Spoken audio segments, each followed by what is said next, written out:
You ever get out of high school and realize that you have no idea what the hell you want to do with your life? Turns out, just kind of waiting and seeing where life takes you can only really get you so far. You're always told, "Oh, what do you want to do when you get out of high school?" Simple enough question. Well, turns out it's a lot harder to figure that shit out when you don't really think of it the entire time you're in high school. So, what do? When walking down that aisle and accepting your diploma and suddenly you realize you have no clue what you want to do with your life. My name is Travis, and when I graduated high school, I had no idea what the hell I wanted to do with my life. College? Not appealing to me. Job? Even less appealing. So, what did I do with all my government-mandated education? Stayed home, sleeping all day, and gaming all night. Typical deadbeat shit. And like any loving and supportive parents, my lovely mom and dad threatened to kick me out of my ass unless I found something to make of my life. So, I weighed my options. College? I had no idea what to study. The nearest college was several miles away. I had no scholarship opportunities.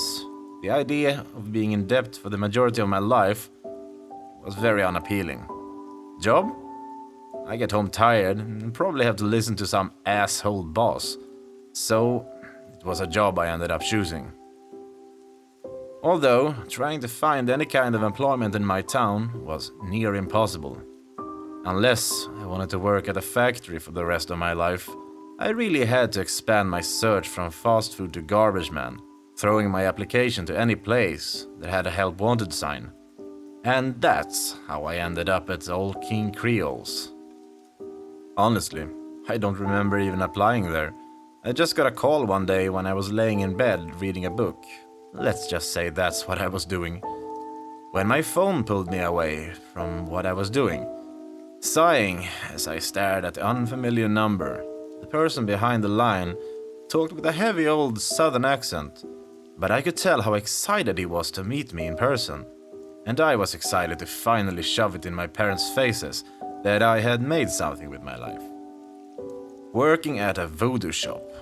Living the dream, right? Of course. If you asked me now what I would have chosen now, college is looking a bit more optimal, if only a little bit. Now look, we've all heard the story of bosses from hell and shitty working conditions for shit pay. And to some extent, I get that. I'll get into my boss in a second. I really don't hate this place. The customers piss me off more than anything. Let me explain why, by explaining my job. I work at Old King Creole's half-priced voodoo shop. Quite a mouthful, huh? It's this glorified shack full to the brim with freaky dolls and spooky cobwebs. Lovely place, really. Especially at night, when all the desperate people come in begging for wishes or potions. Oh yeah, we give out free wishes, like really real wishes. But I don't handle that, so I'm not gonna talk much about them. Just remember, if you ever come in and ask for a wish, please think it through thoroughly. I am so tired of wiping up the counter after a bad wish gets granted. The main thing I deal with is doll sales and potions. Need that water removed? Got a great potion for that. You a shitty parent and forgot little Jimmy's birthday?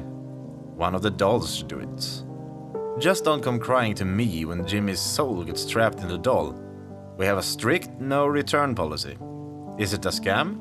No. You brought it without asking if it could suck up little Jimmy's soul. Can't really do much about that now, can I? Potions are more flexible. The only time I've seen it go bad was a weight loss potion. Had to sell the angry lady a potion to get rid of all her excess skin. I don't know what she expected. She was like 300 pounds. Did she think all of that skin was going to go somewhere?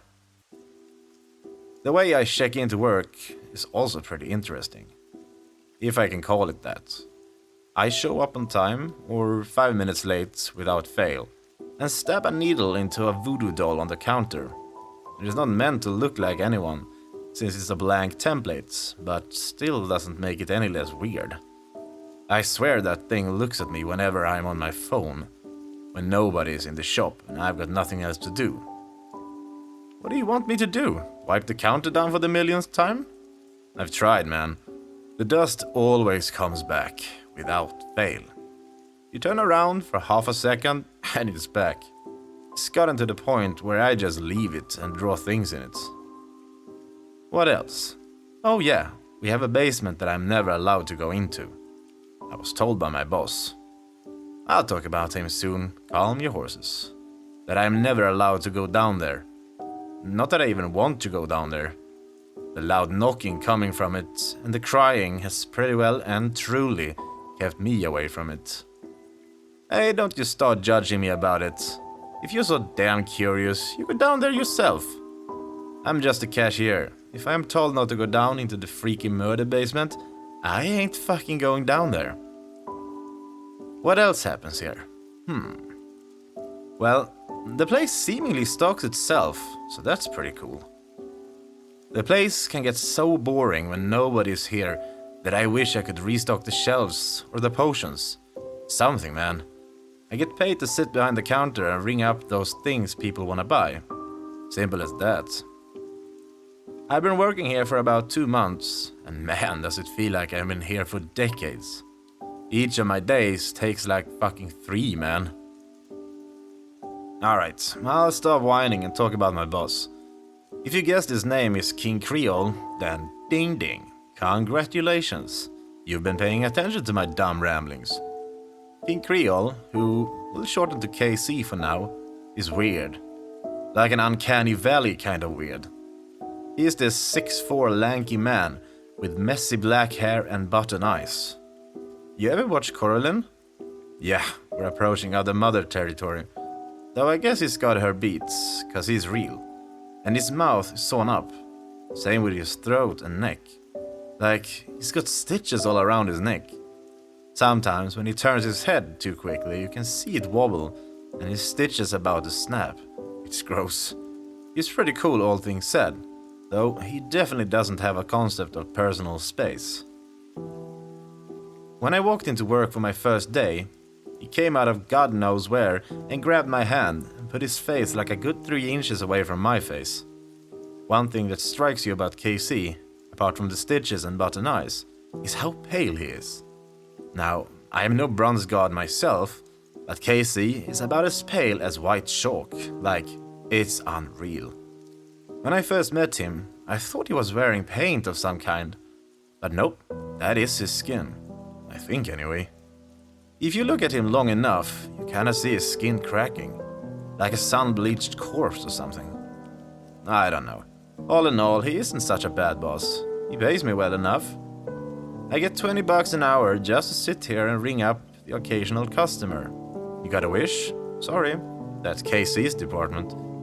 And of course, if you fuck up your wish and end up as a bloody mess on the floor and counter, guess what poor idiot has to clean that up?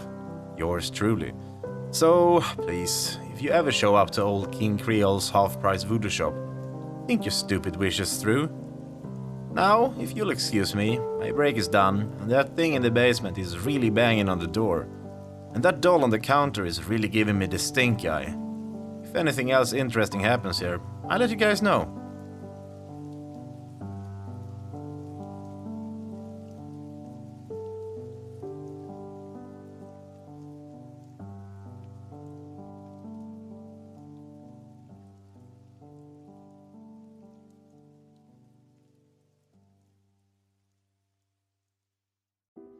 Seems as though my original post was pretty popular, despite me just talking about how bored I am with my job. Well, turns out, I guess I didn't make it scary enough for most people. So to fix that, I thought I would tell you guys a story from my second week of working at this half-priced voodoo shop, as a reward for you guys liking it so much. Well, just in case you have no idea who I am and stumble upon this post before my last one. My name is Travis, and I work at Old King Creole's half-priced voodoo shop. I run the desk as a clerk, and overall just do my best to keep up with all the weird shit that happens here. Like what happened when I just started working here. I had punched in, like any other day before, stabbing a pin into that doll template that just stares at me all day from its spot on the counter. At this point, I was still struggling in vain to keep the counter clean, but alas to no avail. So I resigned myself to just fuck around on my phone until I saw some form of life. "Progress, my boy," came the voice of my boss and owner of this fine establishment, King Creole himself. "How's the job been treating ya?" he asked. His stitch-up lips curled into a smile as he came around the counter and wrapped an arm around me, causing me a decent amount of discomfort. As I've mentioned before, King Creole has button eyes, a stitched-up mouth, and a head being kept on his shoulders by some stitches. He always wears a nice black suit with a dark purple tie and a top hat. Yes, even indoors. And yes, I know he looks ridiculous. But look, man, I'm trying to keep this job as long as possible, so don't blow this for me. "It's going okay, Mr. Creole," I said awkwardly, still at this point weirded out by his looks and his unnaturally chalk-white skin. He nodded happily at me and gave me a good smack on the back, getting a loud out of me. "Fantastic to hear, son. Now remember, they come asking for a wish, you just fetch old King Creole and I'll be right on over." He hummed happily, finally letting go of me and standing back. I nodded, since that was really the only thing I didn't have to do here. "Ah, by the way, I think one of the dolls is missing," I pointed out to him, pointing towards the wall of voodoo dolls that goes from the floor to the ceiling. Each of them is of a different design and of a different person, so if one goes missing, there's usually a reason. "Oh, well, I'll be," he hummed, almost happily, as his button eyes turned back to me and he gave me a yellow-toothed smile behind his stitches. "I expect a customer will come in today," he chuckled, walking past me and patting me on the shoulder. His hand was cold as ice, giving a bit of a shiver as he vanished to the office in the back. I sat my butt down on the uncomfortable stool that sat behind the counter and went back to looking at my phone, periodically peeking at the doll on the counter and turning it back over whenever it somehow managed to turn and look at me. About an hour into my shift, the old rusty bell on the door clanged, signaling me to get off my phone as I quickly hid it and looked over to the customer. It was a girl, about my age, maybe a year older. She looked around at the place, a bit disgusted by all the cobwebs, quickly coming closer to me.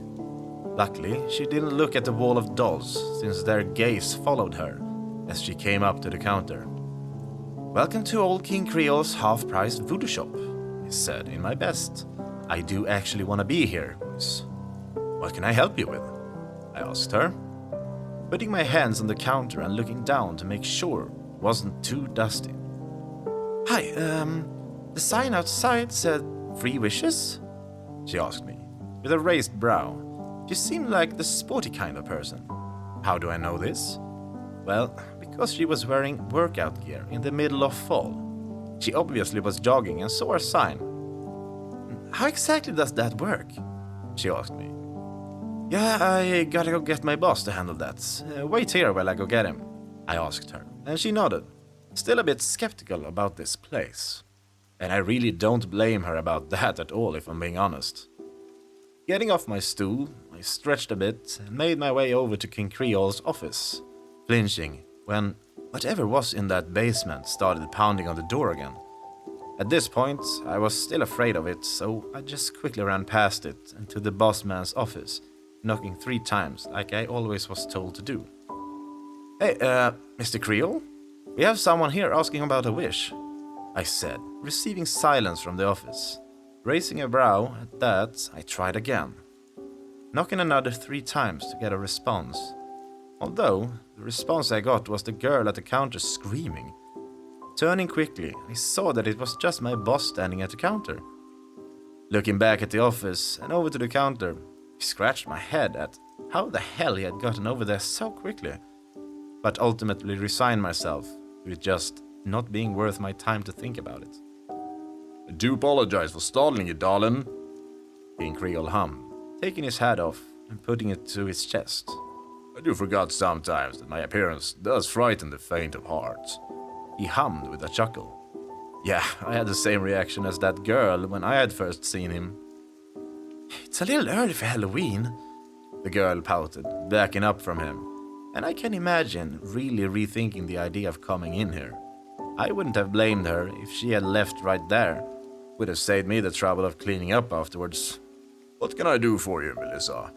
My boss asked, putting his hat back on that messy mat of black hair he owned, and putting his hand out in front of him, obviously throwing the girl off by knowing her name. She looked at me as to see if I was having the same reaction. I just shrugged at her. He did the same thing to me, so I didn't know what she wanted. Well, she began, looking back at him and pursing her lips in thoughts. What does asking for a wish entail? She asked him, crossing her arms at him. Not a bad question to ask in my own honest opinion. Ah, well, you ask little old me for a wish and I grant it for you, no strings attached. He hummed, holding his hands up, showing that some strings dangled down from his gloved fingers. I do ask that you think your wish through very thoroughly. Wishes have a very bad tendency of backfiring, he said with a sad tone. I looked at my boss with a raised brow. That was the first time I'd seen him show any kind of emotion that wasn't, well, creepy happy is the best way to describe him. Seemingly sensing I was staring at him, his attention turned to me. Travis, can you please get something out of my office? He asked with a hum. I looked up at him, confused, since I was never really allowed in there. But hey, he pays me, so I might as well do it, right? Sure, what do you want? I asked, looking to the counter, noticing that stupid doll was staring at me again. Get that brown satchel bag that's under the desk. I'll hand it to Melissa. He hummed, turning his attention back to her. His hands coming down to the dusty counter and drumming his hands on them. Sure thing, sir. I shrugged, giving one last look to the girl before turning and going to his office. Not before that thing in the basement started banging again and startled me. Quickly rushing past it and into his office. King Creole's office was surprisingly spotless. I say that because the entire shop is covered in dust and cobwebs, so seeing such a nice office was definitely jarring.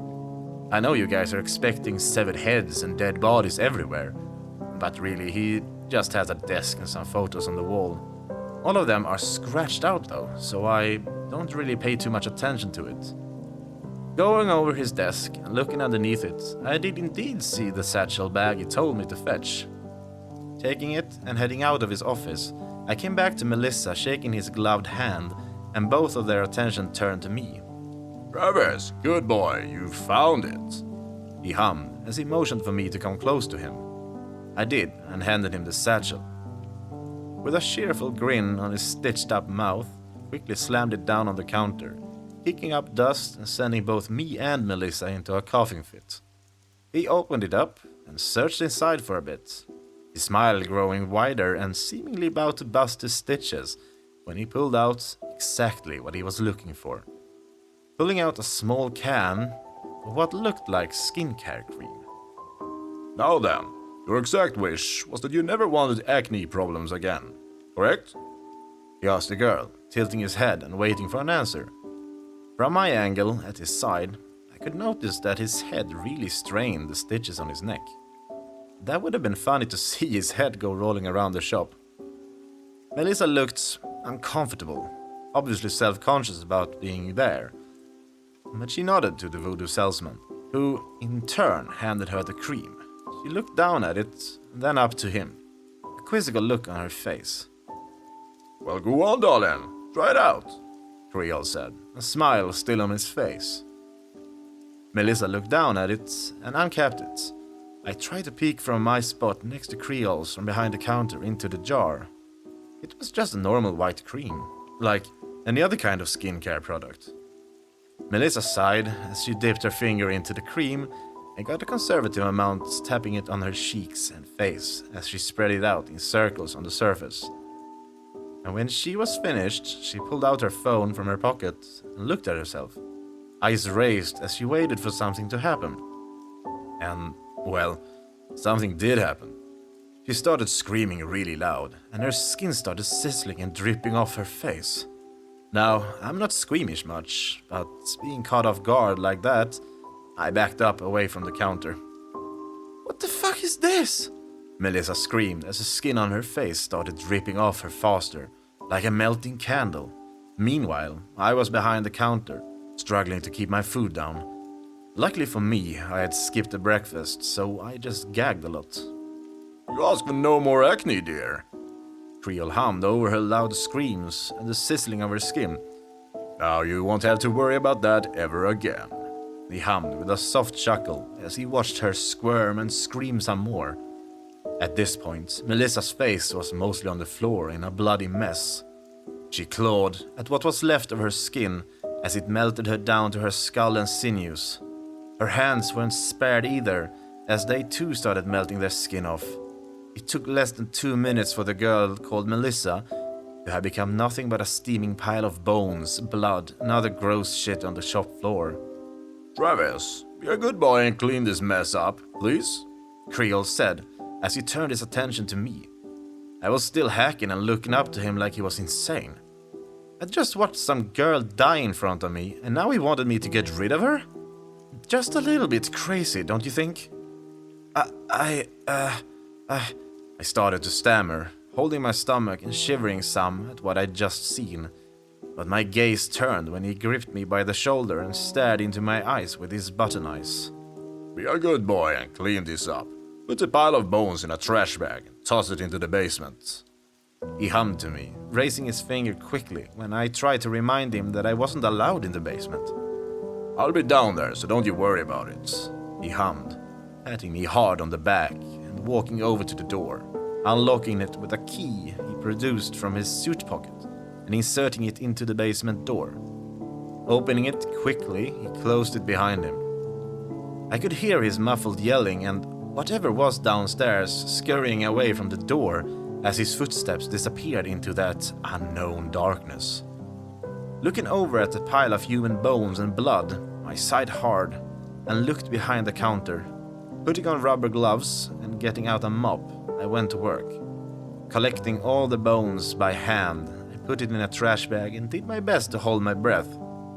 I didn't know if he wanted the organs there as well, so I just scooped them up quickly and shoved them into the bag, gagging hard when I finally let them go into the bag. Setting that aside, I did my best to mop up the leftover blood. I did a decent job, for it being my first time and all.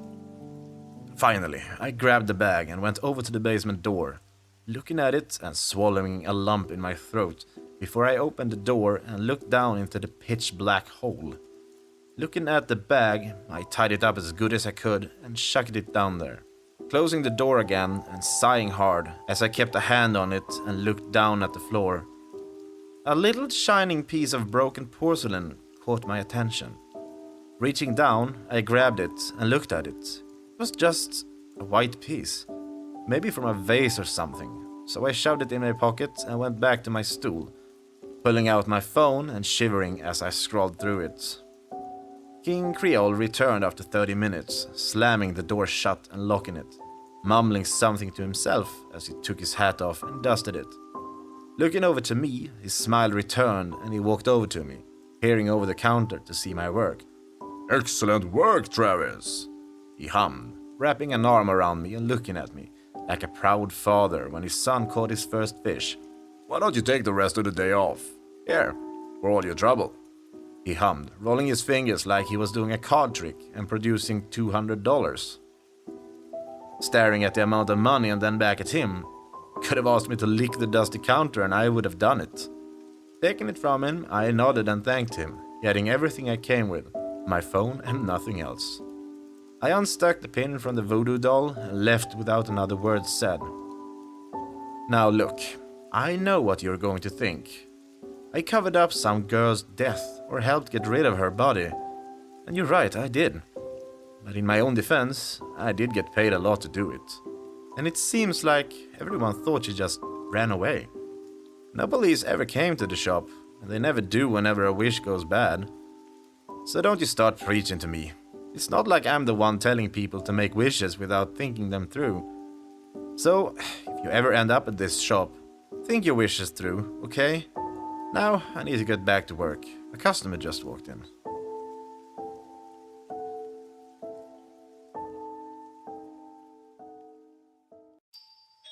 What would you do if you got held up at work, like at gunpoint and some coked up junkies screaming at you to give him all the money in the register? Hold your hands up and comply? Try and be a hero and fight him off with a bat or a gun hidden under the counter? I always thought I would just give the guy the cash register and hold my hands up while he left with it. That was until I got held up not once but twice in the same week.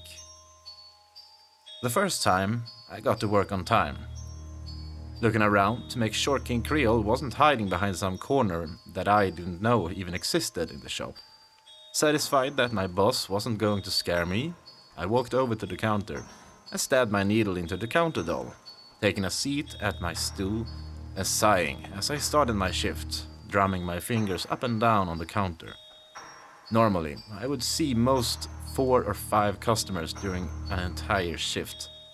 Most want a wish, much to my chagrin. And maybe 1 or 2 of them want a potion. And that's simple procedure. You ask for the potion and I ring you up. Easy as that. I don't have to clean anything and I don't have to help discard a body. But, unfortunately for me, not many people want a potion. They'd rather try and wish for something. So when a guy came in wearing a beanie and a hoodie, I was more than willing to bet that he was asking for a wish. I barely opened my mouth to talk to him when a gun was shoved in front of my face. By reflex, I almost put my hands up slowly. "Easy, man," I said in a squeakingly surprised voice. "Don't try and say you wouldn't react the same way." "Shut up! Is it just you in here?" the guy asked, his eyes darting everywhere in a paranoid state. He was obviously on something. He had to be, to try and rob a place that looked abandoned 90% of the time. I think my boss is here, and that thing in the basement, but I'm pretty sure it can't get out." I motioned my head over to the shut basement door, which, of course, this time was not banging or crying or screaming. The guy, obviously unamused, shoved the gun further in my face. "Get your boss out here before I blow your fucking brains all over the walls," he threatened, cocking the hammer back on his revolver. "Okay, just chill, man," I said, putting my hands up higher as I backed up and started making my way over to the boss man's office. Luckily, the guy was so busy focused on me, because believe me when I say that the dolls on the wall behind him looked like they wanted to jump down and rip him to shreds. Making it to King Creole's office, I quickly knocked on it. Looking back to the guy who was staring at the counter doll, I imagine he had a look on him that he gives me when I'm slacking off my phone. "Travis, what do you want?" Creole's voice came from the office, the door opening and him looking down at me, then over to the guy holding up his establishment. His smile lowered a bit, but he didn't falter. Instead, he nodded knowingly and stepped out, fixing his dark purple tie and walking over to the counter with me next to him. "Jesus!" the robber gasped when he saw King Creole coming towards him. A pretty normal response when seeing my boss for the first time. The man didn't falter for too long though, pointing the gun up at the lanky voodoo shop owner. "What can I do for you?" Creole asked with a hum, hands clasped together as he looked down at the robber. Not an ounce of concern on that chalky white face of his. "Open up the register and safe," the robber said quickly, looking back at the door, then back to us quickly. The gun firmly in his hand and a serious look on his face, despite his eyes darting between us. "Well, I don't have a safe, but if it's the register you want, Travis will be more than willing to open it for you. Right, Travis, my boy?" he asked me, giving me a hard smack to my back and sending me stumbling forward. The robber nearly shot me on the spot as I did so. My hand still up, and I looked back to Creole like he was sending me to the slaughter. Well, if he wanted to get robbed, I really couldn't stop him. I walked back behind the counter and opened up the register, and one look at it told me that this was more filled than usual. I can say that for a fact, because when I opened it up, the thing shot some loose bills up into the air. My eyes were as wide as the robber's, who quickly pushed me aside and started filling up his hoodie and pant pockets with all the cash from the register. Now, Kevin. King Creole's voice hummed, in a tone that I knew meant trouble, the one he used when persuading someone into wishing for something. I started instinctively backing away from him as he kept up shoving bills into his pockets. He did look up though, obviously confused as to how the voodoo man knew his name. "How the hell do you know my name?" The robber, who I guess was indeed named Kevin, asked, pointing a gun at Creole's face, who didn't flinch as he walked over to him. The robber was obviously freaked out, the gun shaking in his hand. Didn't your mama ever teach you that stealing is very, very bad? Creole asked, raising his gloved finger and shaking it at Kevin, who shivered and started sweating, backing up away from the man. And didn't anyone ever tell you not to play with guns? He asked the man. Kevin looked to me, his eyes wide with fear, as he pointed the shaking revolver forward. A loud crack went out from the shop. My own eyes were wide as my ears rang, seeing that Kevin had pulled the trigger on my boss. I looked over to King Creole, who staggered to a stop, his head jerked backward, and the stitches holding his head on almost snapping off. Oh, Kevin. His voice still rang, causing both my and Kevin's jaws to hit the floor. Creole jerked his head back into place, only this time there was an obvious bullet hole in his forehead. Looks like I have to teach you a lesson. He chuckled. Kevin then started backing up, dropping the gun to the floor and holding his hands up. I, meanwhile, looked over at Creole, completely dumbfounded. At this point, I had figured he wasn't really human, but surviving a headshot really kinda solidified that in my own head. I looked over at the register and saw that it was still very much full of cash. A never-ending cash register. Another perk of working here, I guess. Travis, do be a good boy and look away, please.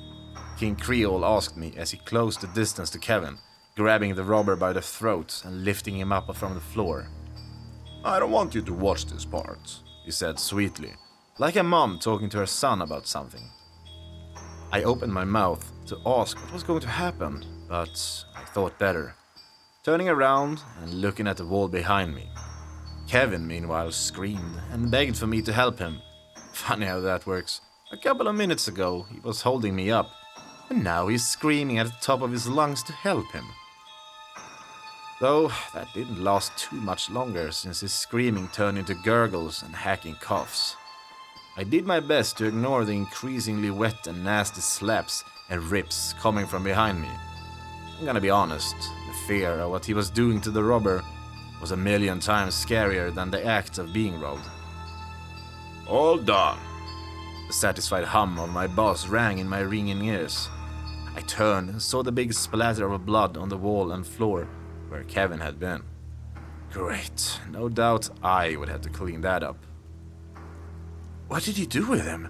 I asked the old voodoo king. He looked at me with those big black button eyes of his and looked to his arm, which he brought up and showed he was holding a controller for a marionette doll. Except it was made of bones. Small bones that almost looked like some kind of animals.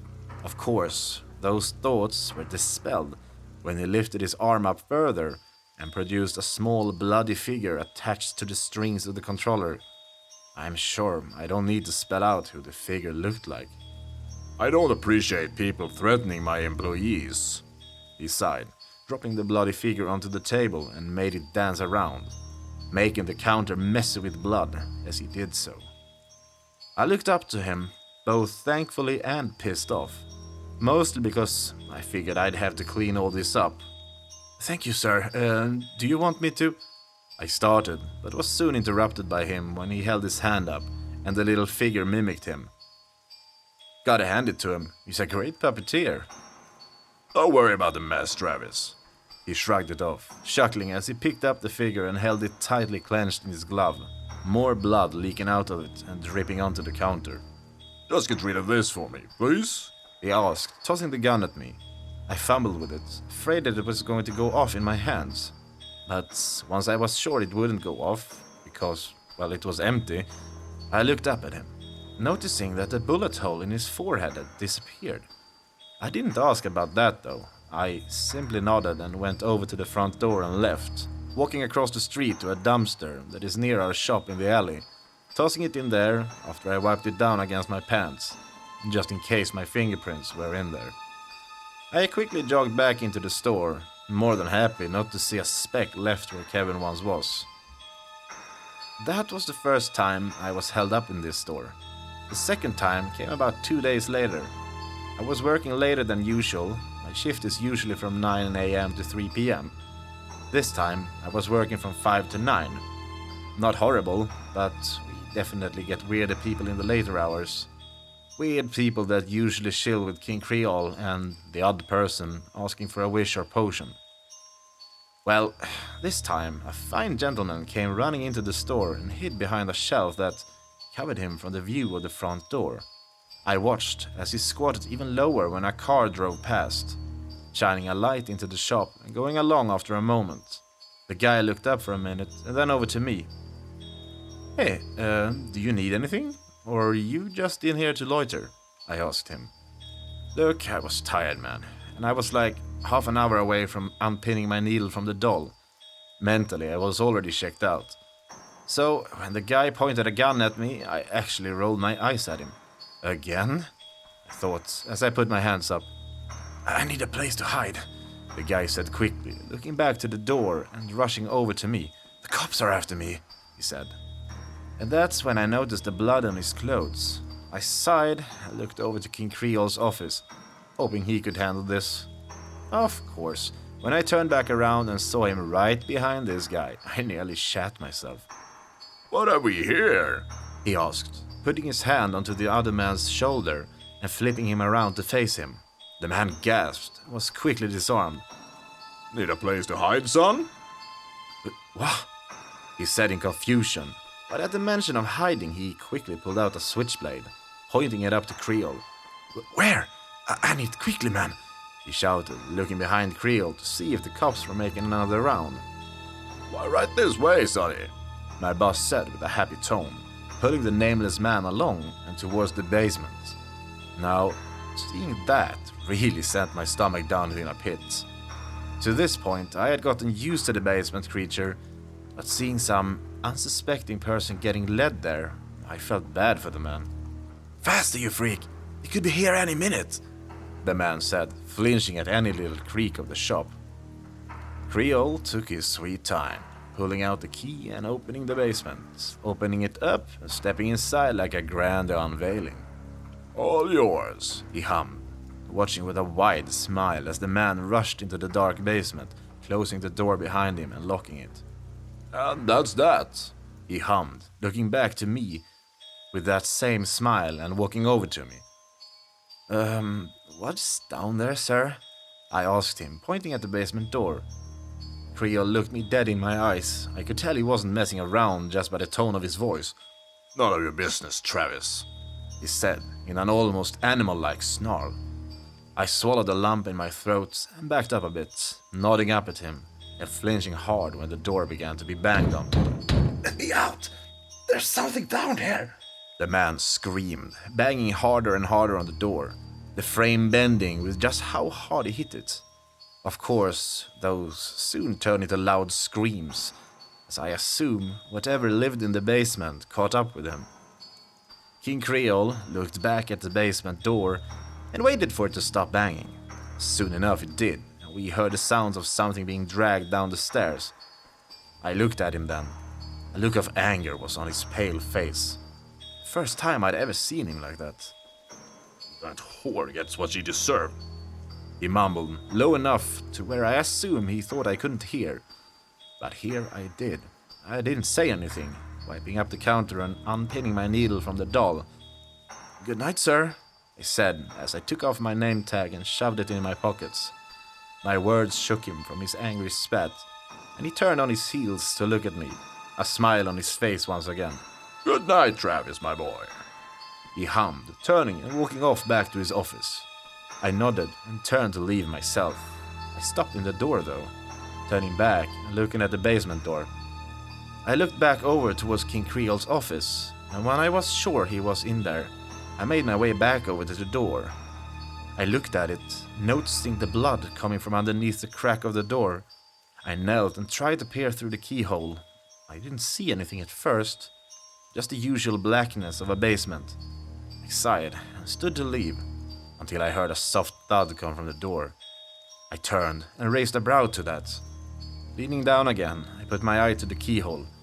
This time I was greeted by a green, shiny, cracked eye. Flinching hard, I backed up and quickly made my way out of the shop, shaking my head quickly and just getting out of there. I don't know what King Creole has down there, and I really don't want to know either, even if whatever it is keeps begging me to let it out.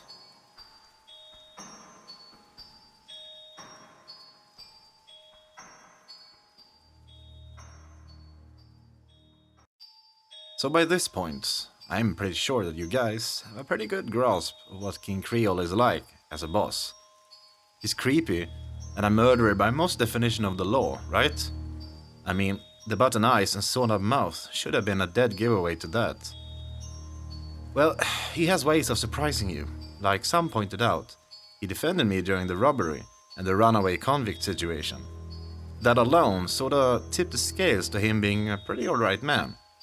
Well, something happened a few days ago that really changed my perspective on him. It was a lazy Saturday. I was leaning back on my newly upgraded rocking chair. That's right, folks, no more crappy stool. Old buddy boy Travis has a rocking chair now. Take that, desk jockeys. Anyway, I was rocking on the chair, enjoying how good it felt to have back support when the rusty doorbell rang. I looked over at the door and saw nobody there. Odd.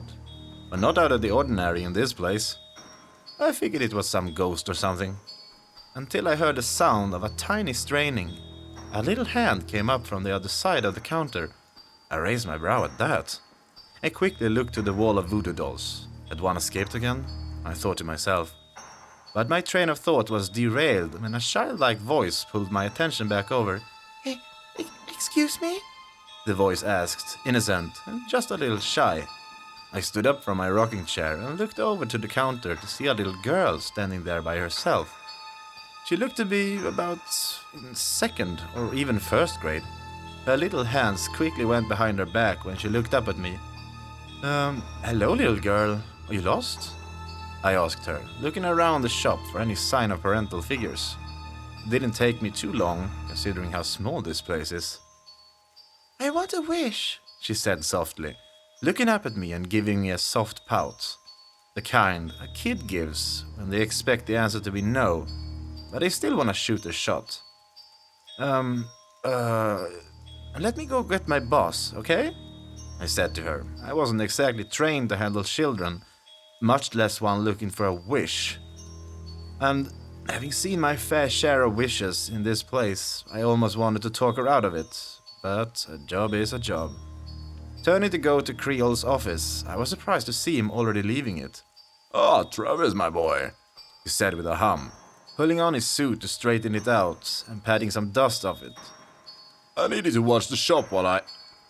He began to say, but his button eyes quickly turned to see that little girl standing in the counter, who was too busy looking up at the wall of voodoo dolls to notice us. "Well, I'll be," he said in a bewildered voice. Yeah, she came in here looking for a wish. I was just about to come and get you, I explained, looking back over to the mystery girl. She was busy looking wide-eyed at all the dolls available. It was like she had never seen a toy before. "A wish, huh?" he asked with a hum, walking over to the little girl and clearing his throat. "Oh, little Miss Olivia," he asked, bending down to his knees to get to her level. The little girl turned around and, to my surprise, didn't flinch at all at King Creole's appearance. In fact, she had stars in her eyes when she saw him. Are you the wish man? She asked quickly and excitedly. "Why, I do believe I am," he responded after a chuckle and a smile. This smile was different than the one he usually wore. His normal smile always gave off an air of creepy judgment, like someone knowing the person they were talking to was inferior. But his smile this time seemed genuine. Can you grant me a wish? The girl, named Olivia, as you read before, asked quietly. looking up to the voodoo man with all the passion a girl in her age could have. Hell, I wanted to grant her a wish just from that. I'm afraid you're a little bit too young, darling.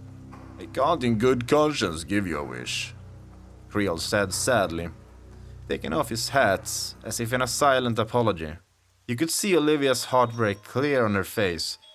She drooped like a dying flower immediately, her arms behind her back coming to the surface. And that's when I noticed all the bruises on them. Creole saw them as well. His attention turned to it, and then he took the girl by the arm, gently lifting her tiny pale and bruised arm up to looking at her. Who did this to you? He asked softly.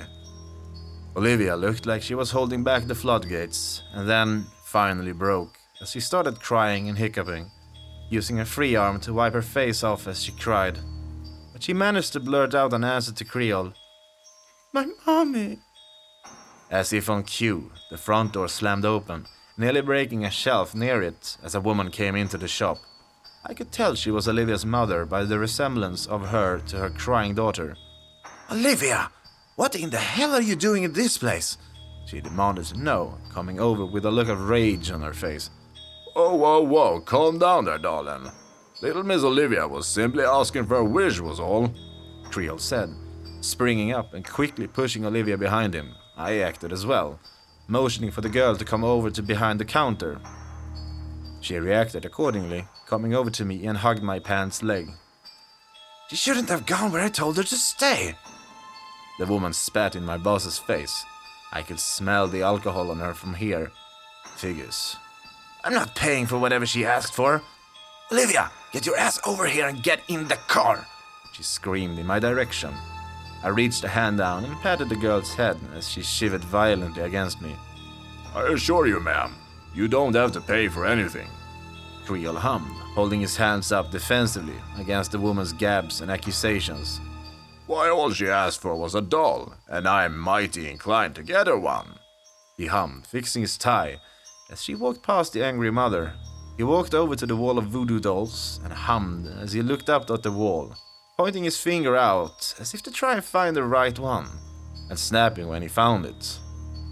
Reaching out, he took the correct doll and brushed it off, blowing on it and sending the dust in the mother's face, sending her in a coughing fit. I smiled at that, seeing my boss stand up for this poor girl. Miss Olivia? He asked her as he walked over and past the sputtering mother. He once again got down on her level and revealed the doll to her. It was a small one, about the size of my forearm. It was dressed in a black Victorian gown and had the hair to match, along with about an eyes of all the dolls we had in the store. Olivia, pulling herself away from my leg, looked at the doll with awe, sniffling as she held both her bruised arms out. King Creole carefully gave her the doll and smiled as she looked at it, brushing the doll's hair and quickly giving it a hug. "Thank you," she said softly, clinging to the item as she walked away from the counter and to her mother. "That thing better not have any fleas," she hissed, turning and grabbing Olivia's little arm and yanking her along. Olivia gave one last forlorn look as she was dragged away, the sad rusty bell jingling as they both left. I looked over to my boss, who was clearly as upset as I was. That scene was more difficult for me than all the bad wishes I've ever seen working here, because of how hopeless it all seemed. As if reading my mind, Creole put his hand on my shoulder and forced my gaze to look into his button eyes. You'll be fine, son, I assure you of that, he said, nodding to me and tussling my hair, sighing as he let me go and started back to his office. The thing in the door banging as he walked past it, causing him to freeze in place. He looked to the door with a clenched fist and smashed his fist against it.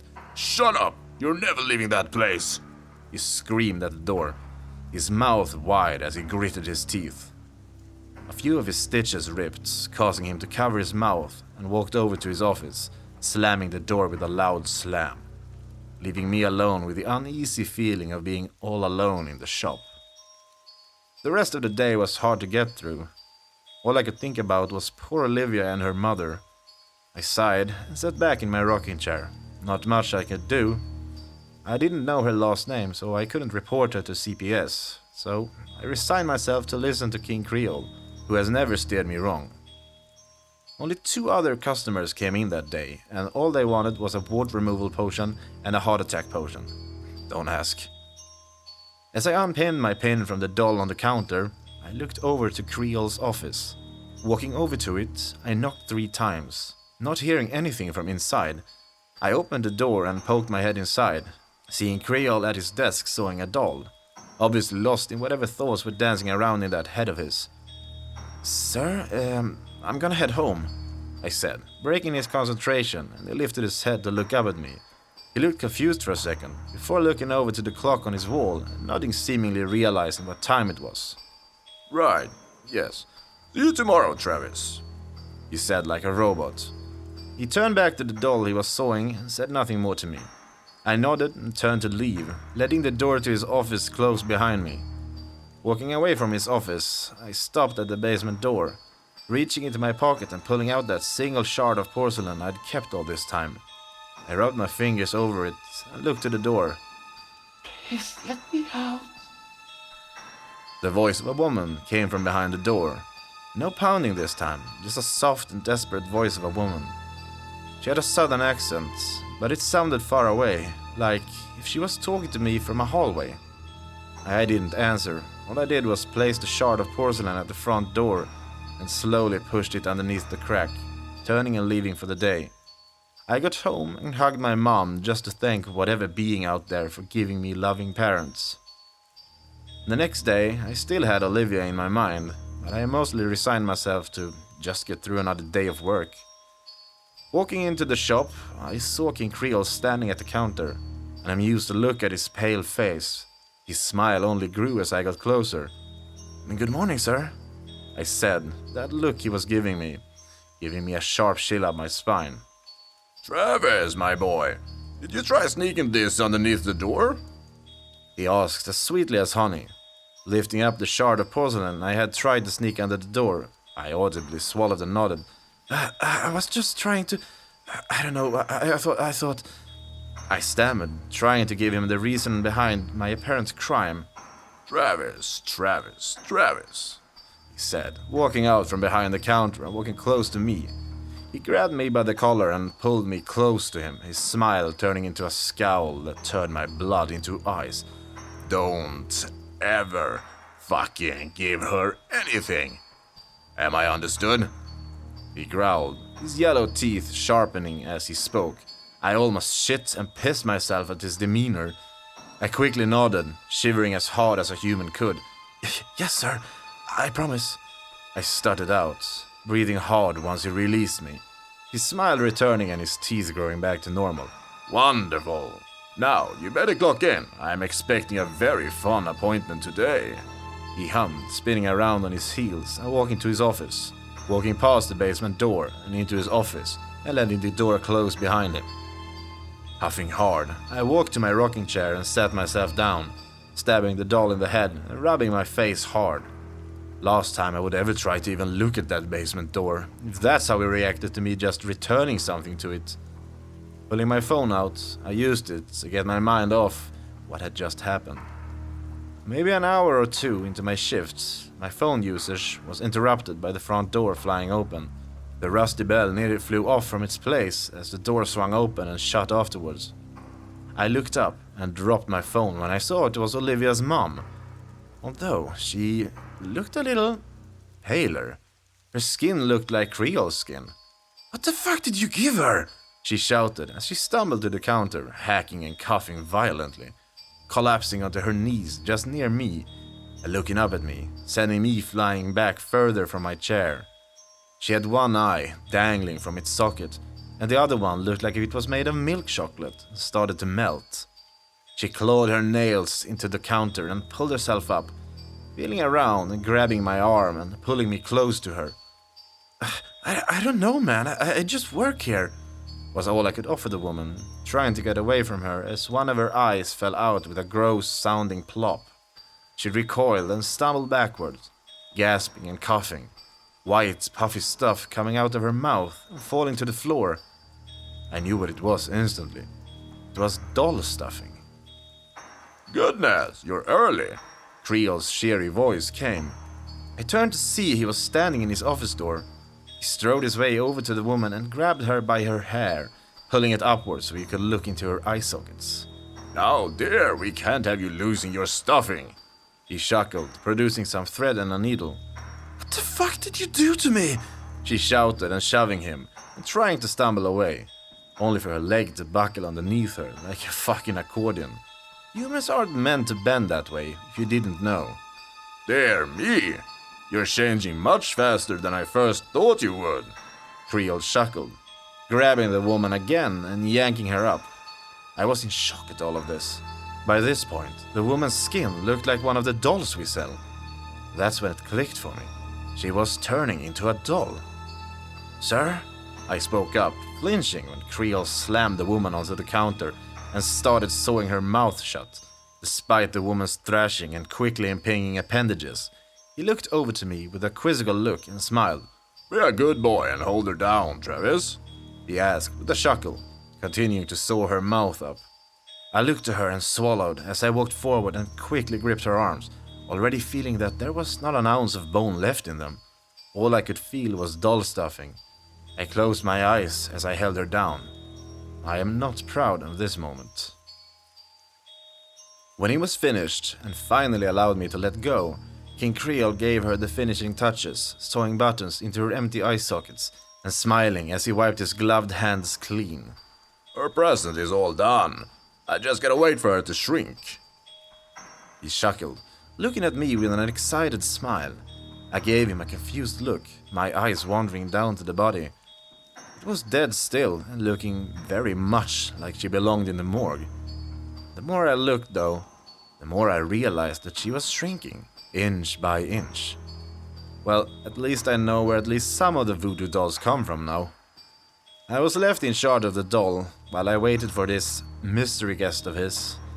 I already had an inkling who it was for, but with King Creole you never know what to expect. I sat and watched as this fully grown woman shrunk down to the size of a child, then a toddler, then to the size of my forearm. And she was a doll, through and through. I lifted her up, looking at her, waggled her around, and finally left her on the counter. When the door opened again, the first thing I saw was a woman in a Victorian-style dress coming to me, her hands clasped in front of her and looking at me with a warm and motherly smile. Good day, shopkeeper. I do believe my daughter would like to speak with you, she asked in a soft British accent. I looked at her, my jaw hitting the floor. She was the doll that King Creole had given Olivia. As if to reinforce this point, a tiny hand came up to pull on the big black dress. The woman looked down and smiled, leaning down and lifting up the thing the tiny arm was attached to. Where's Mr. King Creole? Olivia asked with her big old happy eyes. I looked at her, and then at this woman who, just yesterday, had been a doll. Looking back to Olivia, I opened my mouth to say something, but I was quickly cut off by Creole's office door opening, and the voodoo man smiled so much I thought he had bust a stitch. My darling Olivia, how are you? He asked this, like Olivia was a friend he hadn't seen in forever. At his voice, Olivia smiled as wide as him, and the woman put her down, letting her run up to my boss and giving his legs a hug. Thank you so much for my new mommy, she hummed, nuzzling her face into him. He chuckled and knelt down a bit, patting her head and motioning me to come over. I took the doll off the counter and came over, getting on my knees with an old man grunt and handing the doll to Olivia. She gasped and happily accepted it, wrapping her tiny arms around it and thanking Creole a million times. When all was said and done, Olivia said her goodbyes, and a new mother took her by the hand and led her out the door. This new mother turning around and waving goodbye to us, and over to the voodoo dolls, who all waved back. I do love happy endings, Creole sighed, taking his hat off and rubbing his messy black hair, turning to me and raising a brow to my obvious uncomfortableness of the whole situation. Don't worry, son. She's in the best possible hands, he said, putting a hand on my shoulder. Sir, how come you didn't hurt her? I asked, going back to all the times he'd caused horrible things to happen to anybody seemingly needing his help. He looked at me like I'd spoken Chinese at him. Son, my mama always said, help those that truly need it. And you stand there and tell me she didn't need our help. He asked, patting my shoulder and heading over to his office, leaving me with that train of thought for the rest of the day as I washed away all the blood left over from the old mother. King Creole is a strange man. He went from wanting to kill me for going near the basement door to hugging a child that he had saved from an abusive mother. I still deal with the back and forth of his personality. I don't think I will ever understand him, and I don't ever expect to. All I want to know is, what is in the basement that causes him so much rage?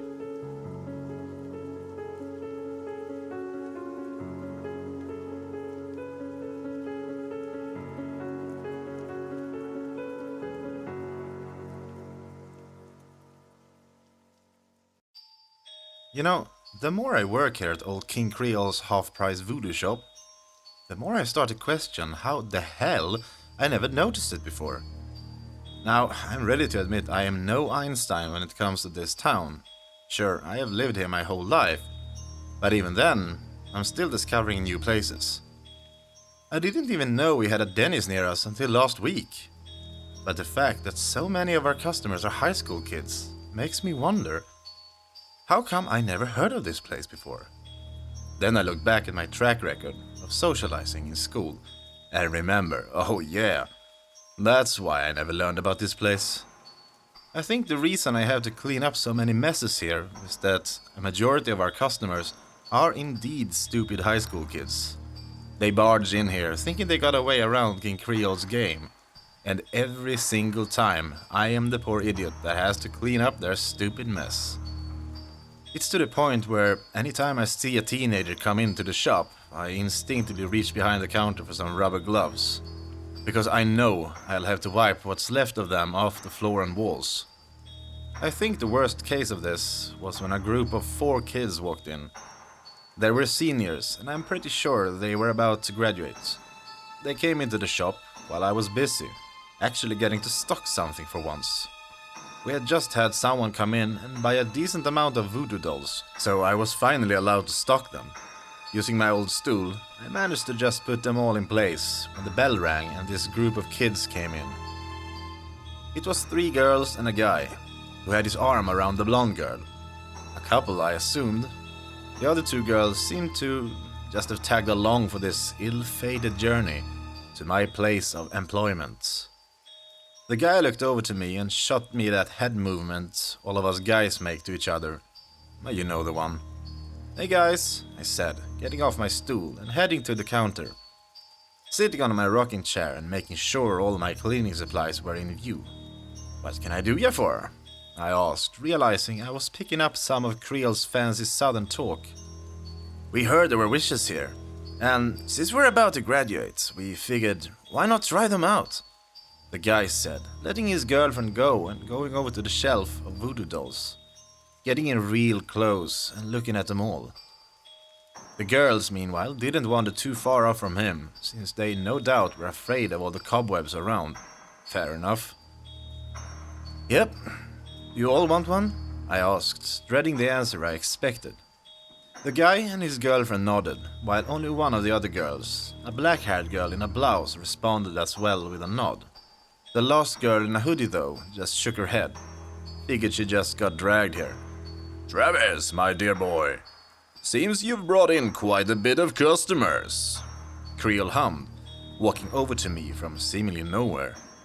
He does that a lot, smiling at the group of students, all of whom instantly backed up a couple of feet in shock at my boss's appearance. "Wow, freaky costume, man," the guy said, chuckling, trying to keep up a brave face in front of his girl, but I could tell he was seconds from pissing himself. All the girls had the same expression. "What can I do you for, Jacob?"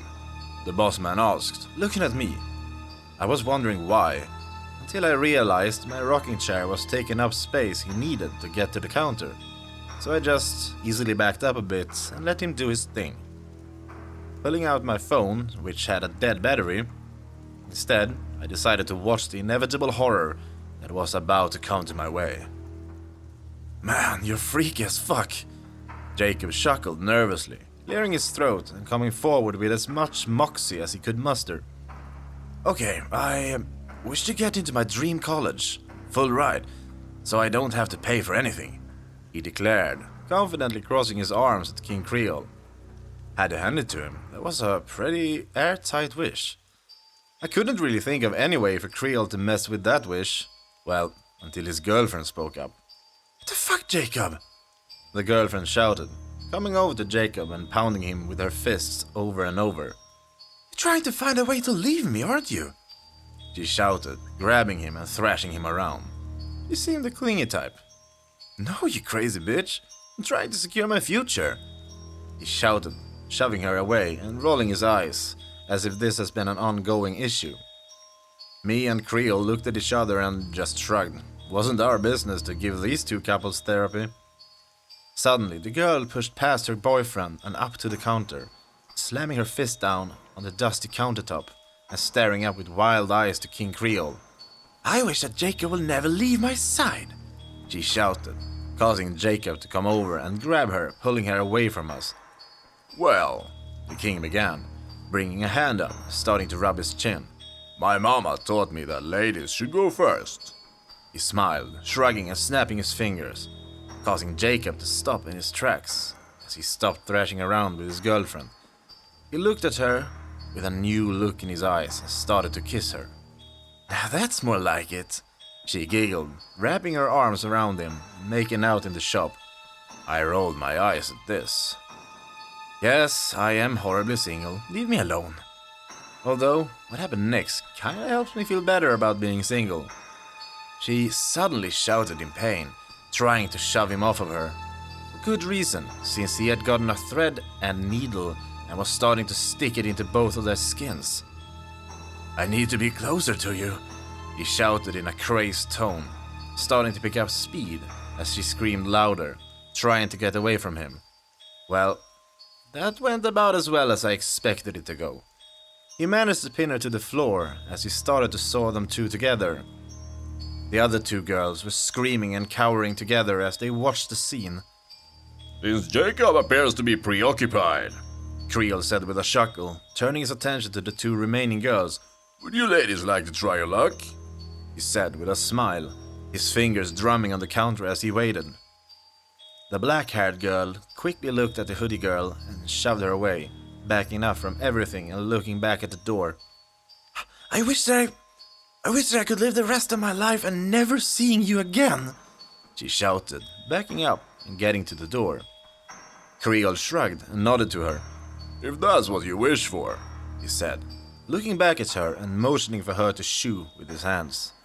The girl nodded and turned, opening the door and running out at full speeds. Shame she didn't see the car that hit her seconds afterward. I flinched at just how sudden it happened. Like, she was out of the shop and dead in a good 10 seconds. The last girl remaining was screaming her head off as she saw the girl hit by the car. And let's just say that Jacob and his girlfriend were closer than they were ever going to be. He and she were sewn together, nice and tight, and bleeding everywhere. Please, please don't kill me, the girl mumbled, collapsing to the floor and shivering, shaking her head and pulling her hoodie down, revealing some nice long red hair. Looking over at her, I did feel pretty bad. She seemed like the one who had been dragged here unwillingly by her friends. Is that what you wish, darling? My boss asked, stepping away from the counter and over to the sauna bodies wriggling on the floor. Looking over at her, she answered with a fast shake of her head. Then what is your wish? He asked, poking at the sewn-together couple with his finger, showing some amusement from it. I don't want anything, she mumbled, curling up into the fetal position, shaking violently and looking over at me like I was going to come in and save her. Well, I get paid by this man, so I can't really offer much help. Shame. If that's the case, then please leave my shop. I don't take kindly to loiterers, he said, the front door swinging open. The girl looked up quickly, and then for the two of us, cautiously standing up and walking out of the shop, making sure to keep on the sidewalk as she started running away. Want me to clean up, sir? I asked Creole after an awkward silence. Looking over to me, he smiled and chuckled. If you wouldn't mind, son. He answered, looking at the stone couple and then over to the basement door. I could tell from his face he was trying to figure out a way of getting them down there. I, meanwhile, was already getting the mop ready. Need help moving them? I asked him, as I set the bucket down and started filling it with bleach and soap. A decent enough way to hide the blood, but if the cops ever shine that stuff that shows hidden blood splatters, this place would look like a cheap motel room. I might, He said, looking back over to the basement with a sneer. Alright, help me move them to the door and leave them there. I'll head down there and you can just roll them down when I say it's alright. He nodded at me. Not having much of a choice, since I offered to help, I helped him pick them up and carry them close to the door. The girl gurgling something incoherent at me, since hers and Jacob's mouths had been sewn together. I assume it was a plea for help. Once they were down at the foot of the door, Creole unlocked it and opened it. I peeked from behind his shoulder to see if I could get a look, but nothing but blackness stared back at me. Right, looks like we can just kick them down there. Creole hummed, placing his dress shoe on the wriggling mass, shouted down the stairs.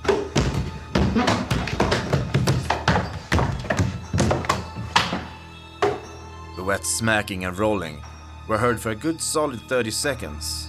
We waited, the door still open. Then we heard rapid crawling coming towards us. Before I could see the mystery basement creature, Creole slammed the door closed and locked it tight. Well, I said after a decent amount of silence. I'll start cleaning, I said, backing away from Creole and heading back to my mop and bucket, starting to wipe away all the evidence of our latest crime. When I looked back at the basement, King Creole was standing there. He was looking at the basement with his usual anger before wordlessly just walking back over to his office. I let him go, continuing to do the part of the job I hated the most. While I was busy mopping, contemplating if I really should have gone into college, the door opened up and I heard the familiar words of "Hands in the air!" I raised my hands up quickly, my mop hitting the floor, and I turned to look who was holding me up this time. Turned out, it was a cop. Fuck. My arm straightened up quicker when I saw it was a cop this time, and not some idiot trying to rob us. Those thoughts of college were really starting to seem much more appealing. Turn around and step away from the mop and bucket, he ordered me. I did as I was told, heading over to the back wall. The cop closed the distance and slammed me against the wall, slapping some cuffs on me and throwing me to the ground, putting his gun in my back. Where's your boss? He asked me, grabbing my head so I could answer him. Office, over there. I motioned towards his office. With that, the officer let my head go, which slammed down into the wooden floor, giving me a good-sized bruise on my forehead. I rolled over to see what was going to happen. This was the first time I ever had a run-in with the cops in this place. You, in there! Come out with your hands out! The officer shouted, gun trained on the door, and waiting for anyone to comply with that order. I, meanwhile, strained and tried to see what was going to happen. When suddenly my arms went limp, and I was suddenly free of my cuffs. Pulling my hands out, I looked down to see the voodoo doll template holding the cuffs. Turns out that thing doesn't hate me that much after all. Opening the door, Creole stared at the gun in his face and then over to the officer, his stitched mouth in a smile as he looked at the man. Rookie, your sergeant should have told you that you are not allowed in here. He sighed, looking past him to look at me on the floor. And assaulting my employee? Shame on you. The voodoo man sighed, suddenly getting grabbed by the officer and tossed onto the floor quickly. Keep your mouth shut, you fucker! What did you do with the body? He shouted, putting his foot on Creole's back. I felt afraid for the officer. Handling King Creole like that in his own shop would not end well. And end well it did not. The second his foot was put on King Creole's back, every single voodoo doll on the wall came to life, staring at the officer and jumping off their place on the wall, hissing and screeching at him as they all rushed towards him. The officer looked at the source of the noise and let out a shout as he tried shooting them, He got 2 shots off before they swarmed him. The best way I can describe what they did to him was piranhas eating a cow in the Amazon. They swarmed over him and ripped chunks of flesh off of his body. I never can stand rude idiots. Creole hissed, angrily standing up and dusting himself off, walking over the rapidly disintegrating cop body and coming over to me, offering me a hand and pulling me back up. Sorry you had to see that. He sighed, dusting me off. His attention then turned towards the squad car outside, his button eyes staring at the car, and he made his way over to the door, stepping outside of the shop for the first time since I started working here. I looked over at what was left of the officer, a bloody uniform and nothing else. In the split second, I wasn't paying attention. All the voodoo dolls had returned to the wall, and now had some accessories with them. Some bones and skin pieces. My little template friend was back on the counter, still giving me the stink eye for probably not cleaning up. I was going to, until a girl's scream caught my attention. Creole was dragging that redhead back into the shop. She was trying with all her might to keep from being dragged away, her nails clawing at the wooden floor and spreading blood everywhere once her nails had been broken and destroyed. She cried and begged not to be hurt as she was dragged towards the basement door. This will show you not to misplace my good graces, Creole shouted, grabbing her by the hair when she caught the side of the counter and gripped it with all her might, dragging her to the basement door, opening it and dragging the redhead down into the depths. Creole didn't need to tell me to shut the door behind him. I went back to cleaning the bloody mess that was left behind, stuffing the officer's uniform into a trash bag and set that aside as I mopped up every piece of blood I could see. I've gotten surprisingly good at this. Something about that girl's demise, though, didn't sit right with me. Out of everything he's done to people, hers was the one that rubbed me the wrong way the most. It's not like I can do anything about it. Cops are clearly out of the question. Looking over to the basement door, I sighed as I sat back in my rocking chair when all the cleaning was done, my eyes closing in exhaustion. I didn't get much time to rest. The Creole returned after nearly an hour and a half, blood on his suit and pale face. I swallowed hard as he came over to me, staring at me with those blood-splattered button eyes. Travis, my boy, you've been so very helpful these past few months that I think a raise is in order.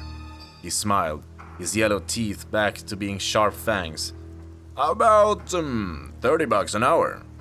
He hummed, tilting his head at me. I looked back at him with a bewildered look, quickly nodding without thinking. He smiled and rustled my messy brown hair and pulled out my pay for the week. Take tomorrow off, he ordered when I took my pay. I looked up at him and nodded quickly. No way in hell I was going to question him.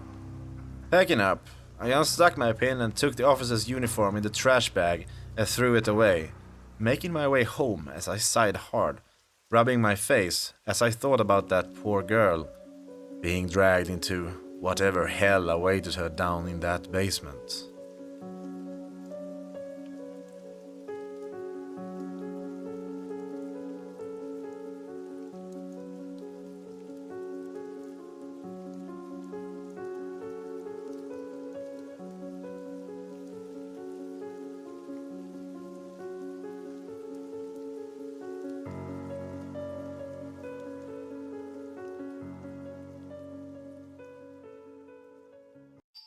Ever since the redhead incident, I was wary of going back to work.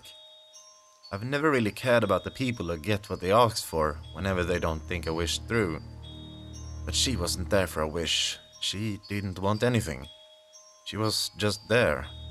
Yeah, she brought a cop to the shop, but if I was her, I'd do the same thing. Whatever happened to her down in the basement, she didn't deserve it.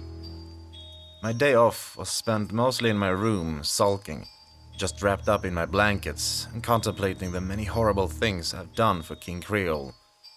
When my mom came in, she knocked on my door. "Travis, a couple of police officers are here looking for you. What the hell did you do?" she asked, in a confused and scared tone at the same time. As far as I know, she thinks I'm selling crack for all the money that I'm getting. I swallowed as I tossed my blankets away and made my way past her and down to the lobby of our house. 2 officers were standing there and looking up at me. Travis, can we please talk to you outside?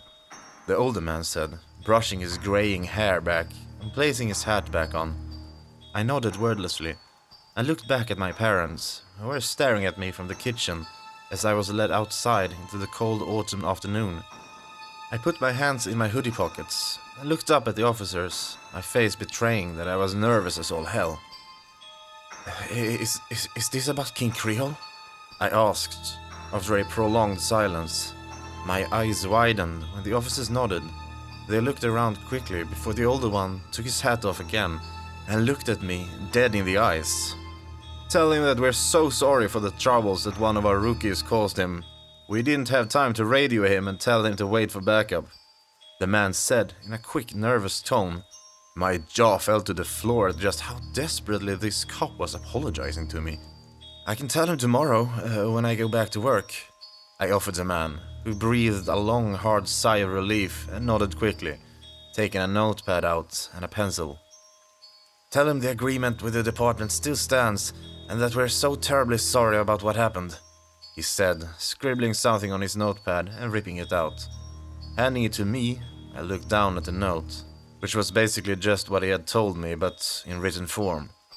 I guess in case King Creole didn't believe me. Yeah, okay, I nodded, putting the page in my hoodie pocket and shaking both of their hands, then wordlessly walking back into my house and walking past my parents, who bombarded me with questions. I didn't answer them, just going back to my room and collapsing back on the top of my bed, pulling the covers back over myself and resigning myself to dealing with this some other day. Making my way to work the next day, I sighed as I entered the familiar dusty shop, walking over to the counter and sticking my needle back into the template. Looking back at the basement door, which was eerily silent. Shaking my head and reaching into my pocket, I walked over to Creole's office and knocked 3 times, standing back a bit, waiting for the bossman. He didn't leave me waiting for too long, as he soon opened the door and smiled big and wide when he saw it was me. Travis, how was your day off? I missed you, boy. He chuckled, coming fully out of his office and giving me a hug, which I half-heartedly gave back. It was fine, sir.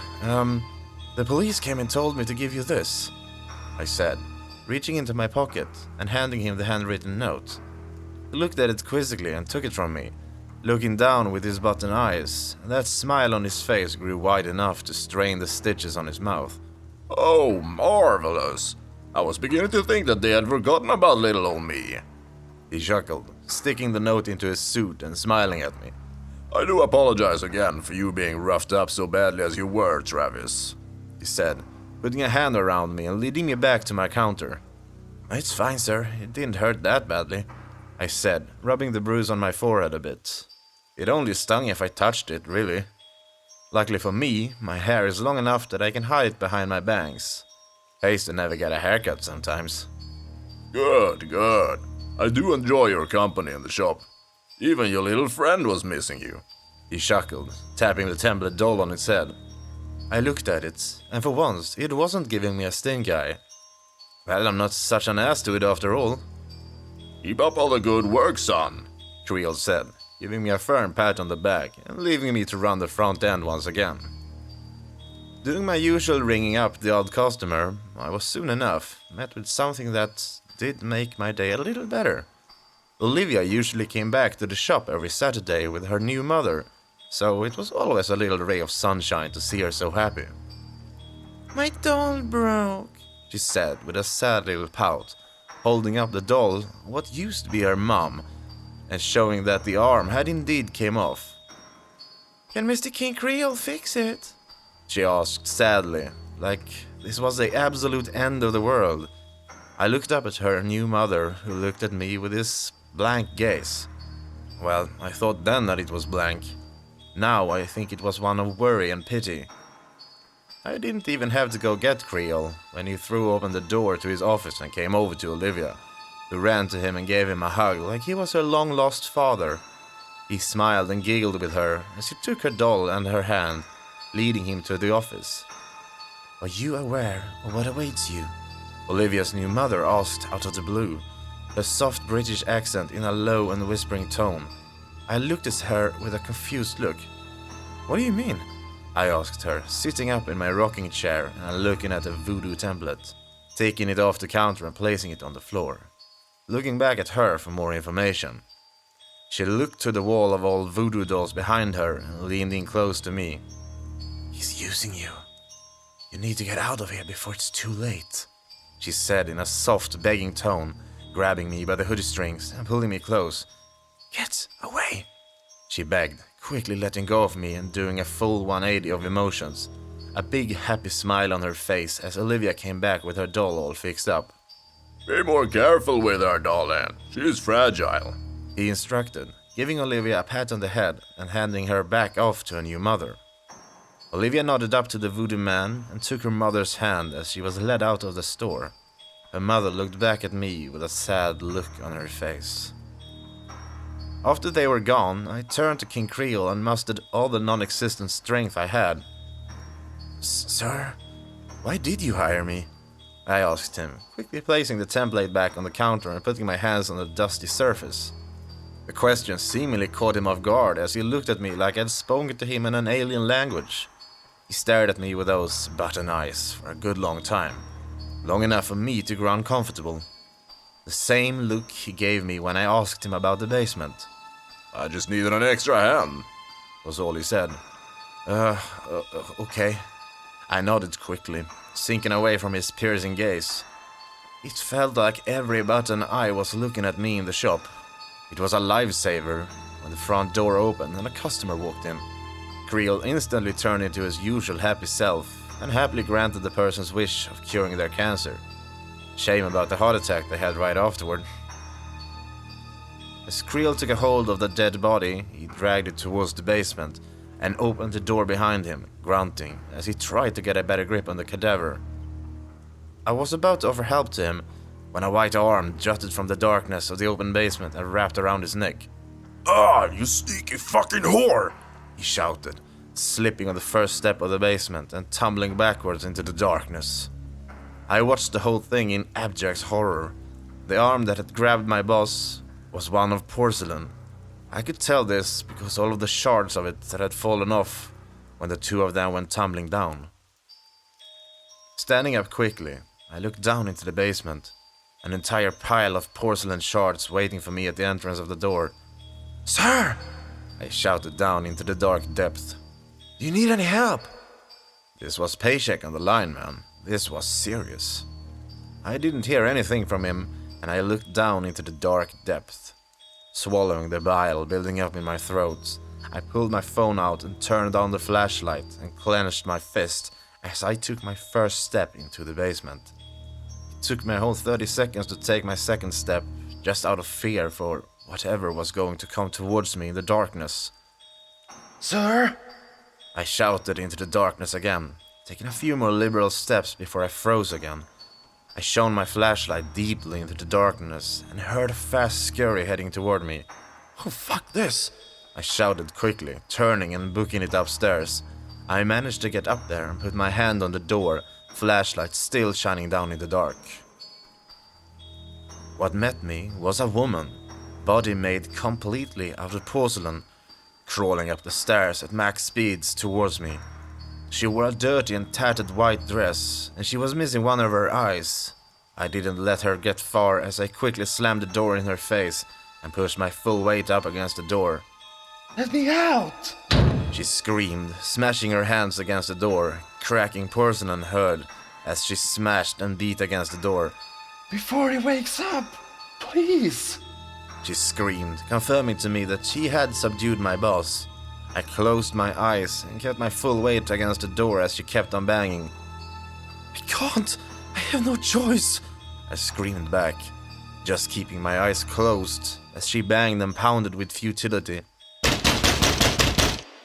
I didn't know who this creature was, and I didn't want to know.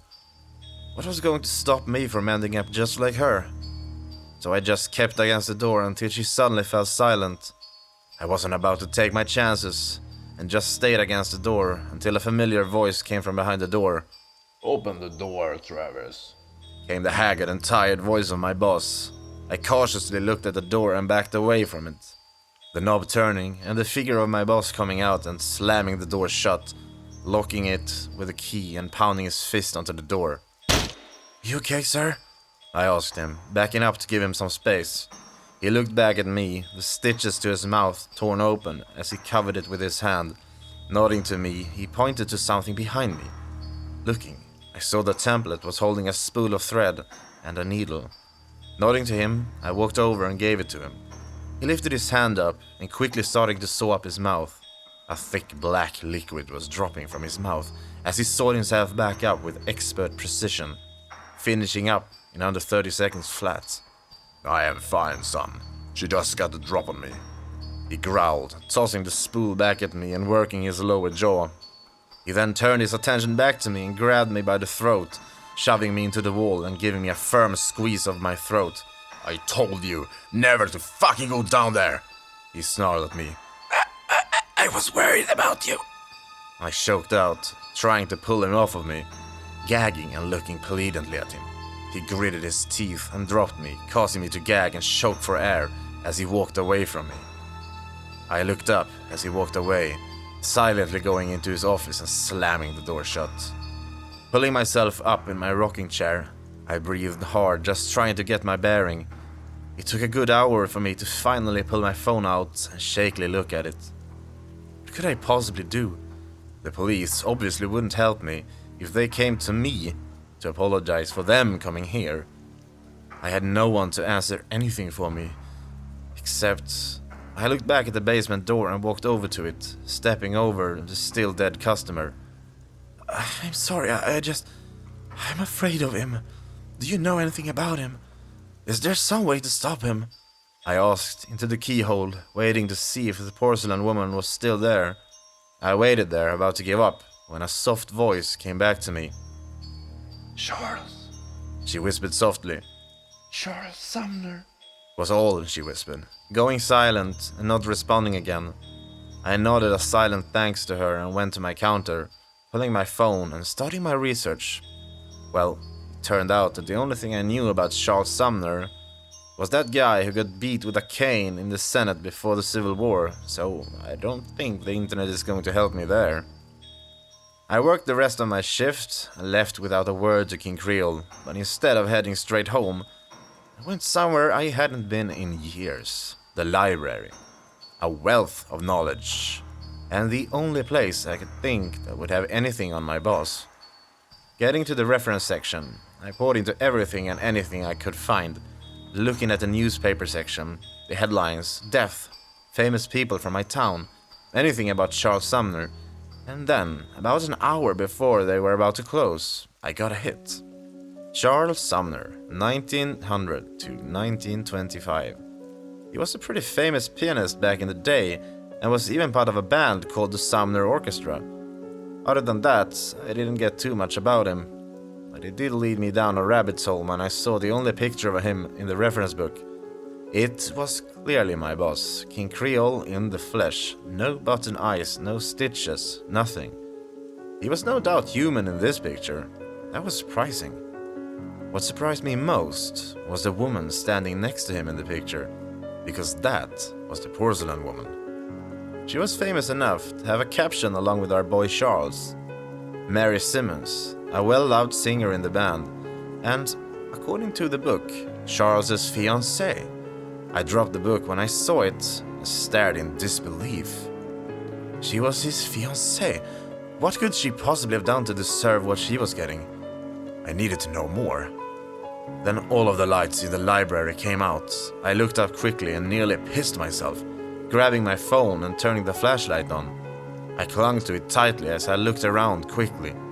I looked back at the door and, sorry about this library, ripped the photo out of it, stuffing it into my hoodie and making a break for it, until I found myself falling flat on my face. Looking down, my eyes went wide as I saw a couple of voodoo dolls at my feet, having tied my laces together while I was in the darkness. "Give me a break!" I shouted at them, kicking them and quickly ditching my shoes as I made a run for it again. Getting to the front door, I pulled on them to no avail. I was locked in. Why couldn't the internet have had this information?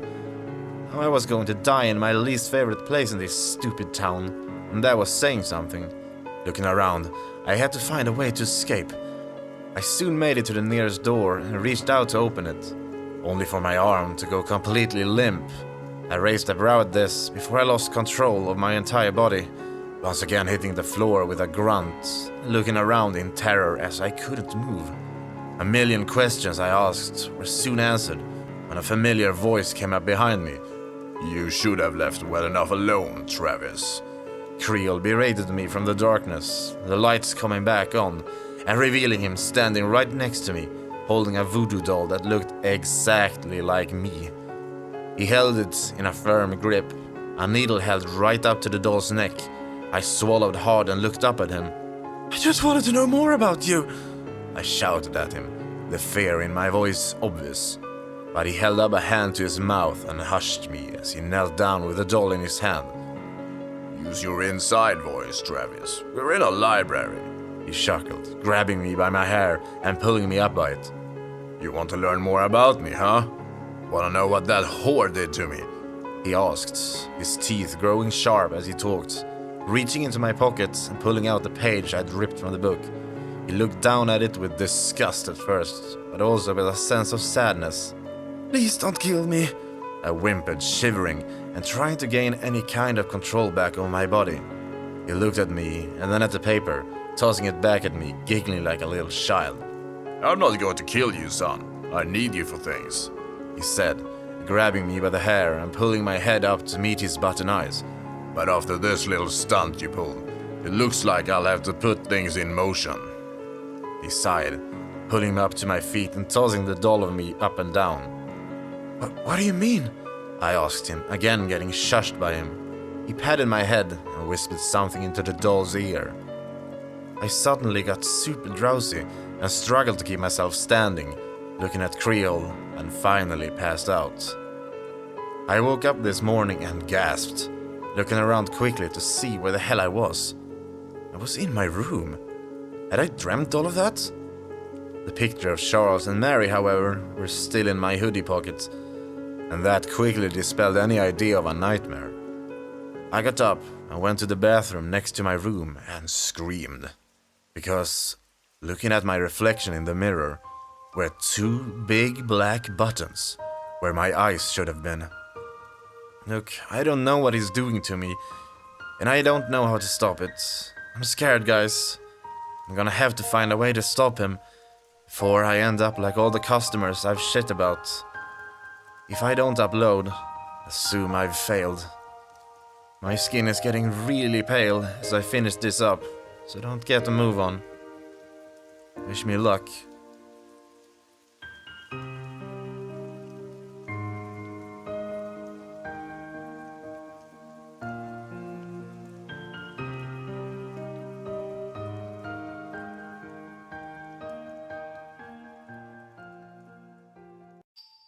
Keeping the door closed on my parents as they attempted to learn why I screamed, I finally convinced them that I had seen a giant spider and killed it. When I finally heard their footsteps walking away from the bathroom door, I took another look at myself in the mirror. There was no doubt, my eyes were replaced by buttons. I couldn't blink, not that I really needed to, and I could see much better than I could before. This would have been nice if my eyes weren't fucking buttons. I was stuck. I had to learn more about Creole and learn how to defeat him before I turned into whatever the hell I was about to turn into. And I have to give it to you guys, mentioning that I should find Olivia's new mother. Unfortunately for me, I had no fucking clue where she lived. I pulled on my hair, trying to figure out where she could live, when I had an idea. All of the items that were on her original mother's body were sitting behind the counter at work. This included a cell phone and her wallet, where her ID would be. Great, back into the lion's den. Suiting up in my hoodie and pulling the hood on quickly, I ran past my parents shouting that I was late for work and booked it outside. I hope I can see them again someday. Making my way to the shop, I gathered all the courage I could. I walked into the shop, and was immediately confused when I saw nobody there. The office door was closed and the basement door was locked, as usual. Well, at least this part would be easy. Walking over to the counter, I finished around the container of people's things and soon found what I was looking for. Sophie, I said aloud, looking at the ID of Olivia's old mother, which contained her address, and it was within walking distance of here. Stuffing the ID in my pockets, I quickly turned to leave and walked right into Creole standing behind me. You do look very distinguished with buttons, He cooed, grabbing my face with his hands and pushing the hood off my head. Looking up at him, I shivered as he stared at me with a happy expression. You're looking quite pale these days. Are you sick, Travis? He asked, fake concern plastered all over his pale face. Looking down at my hand, I saw that it was quickly becoming the shade of white he was. "The fuck are you doing to me?" I shouted at him, pounding on his chest and finally shoving him off of my face, backing up from him and starting to head for the front door. I need a store clerk. You answered the advertisement, Travis, he said with a chuckle, picking up the voodoo doll of me from the counter, pulling a needle from his pocket and holding it back up to the doll's neck. I froze and looked at him with gritted teeth, looking behind him, a feigned concern, making it look like Mary had broken free from the basement. He fell for it and looked back at the basement door. He did so long enough for me to chuck Sophie's cell phone, which I had kept, right into his head, knocking his hat off and staggering him for a bit. Turning, I quickly fled out of the shop and started booking it towards the direction of Olivia's house. I was hoping that the voodoo doll had limited range on me, and luckily I think it did, as nothing happened to me as I ran to the neighborhood. Panting and out of breath, I looked around to try and find the correct house. Soon enough, managing to find it and stumbling my way to the door, knocking on it hard. "You work with Mr. King Creole?" Olivia gasped when she opened the door for me, a look of confusion on her face when she saw me with button eyes and pale skin. "Can I get button eyes too?" "I need to talk to your mommy," I said through exhausted panting. No wonder I almost failed PE all these times in high school. She nodded and let me into the house. I looked around and saw that every single picture in the house was of Olivia and her new mother. Not a single one of Sophie existed. Damn, is he good. "Oh dear God," came the soft and concerned British voice of Olivia's new mother.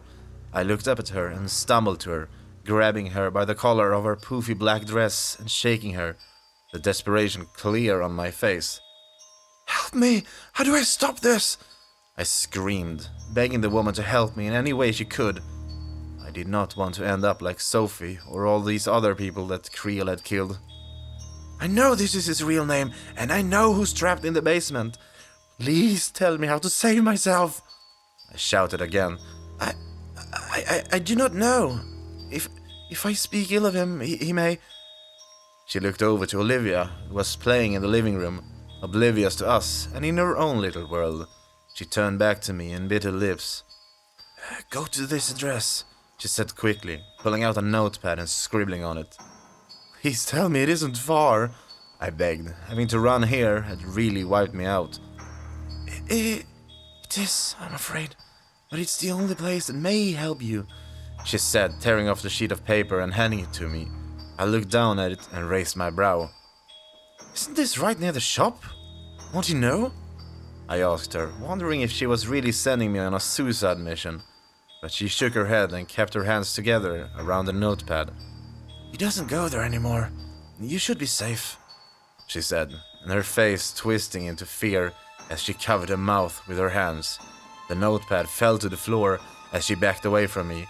I shivered as she did so, scared at what she could have seen. "Why are you blushing, mister?" Olivia asked me, her attention now on me, and tilting her head in confusion. Was I blushing? I didn't feel enough hot for that. I pulled my phone out and looked myself in the camera, and my heart sank in an instant. My cheeks were painted red, like a puppet's. I turned and ran out of the house, adrenaline up and completely in panic mode. He was turning me into a puppet, and if I didn't stop him soon, it was going to be over for me quickly. I had to find out more about him and maybe find a way to stop this in the process. Slowing down after a while, I made my way back towards the shop, but instead of making my usual left turn towards it, I continued forward and ended up at the decrepit old building, just like the voodoo shop. They really need to fix up this part of town. The faded old letters read out library.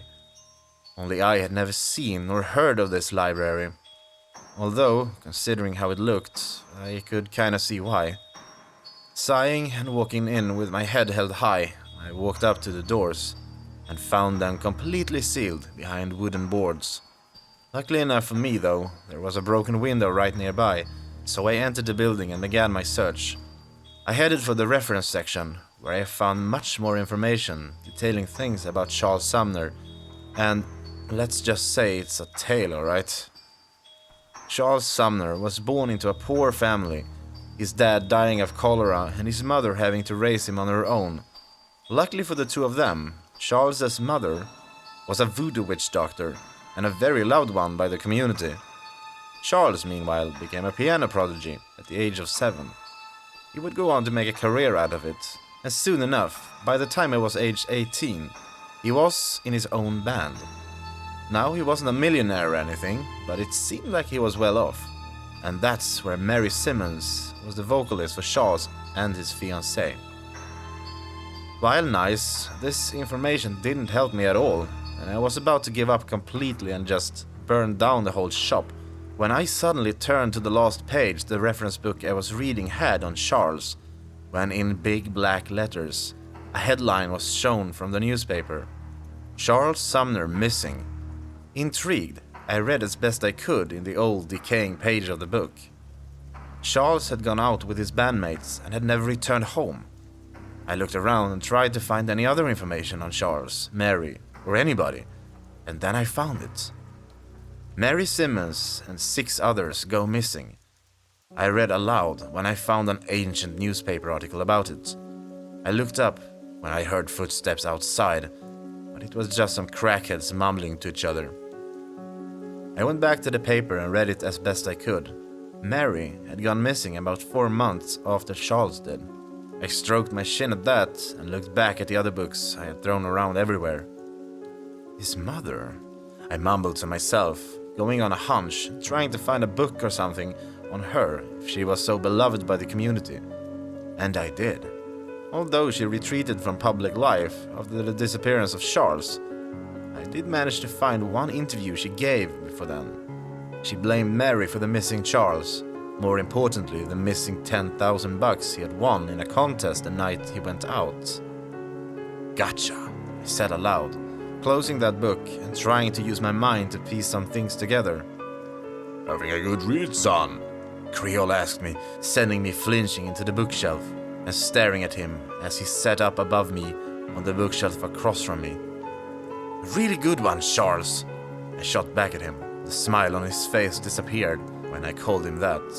He growled at me and hopped down to my level, grabbing me by the collar again and slamming me harder into the bookshelf.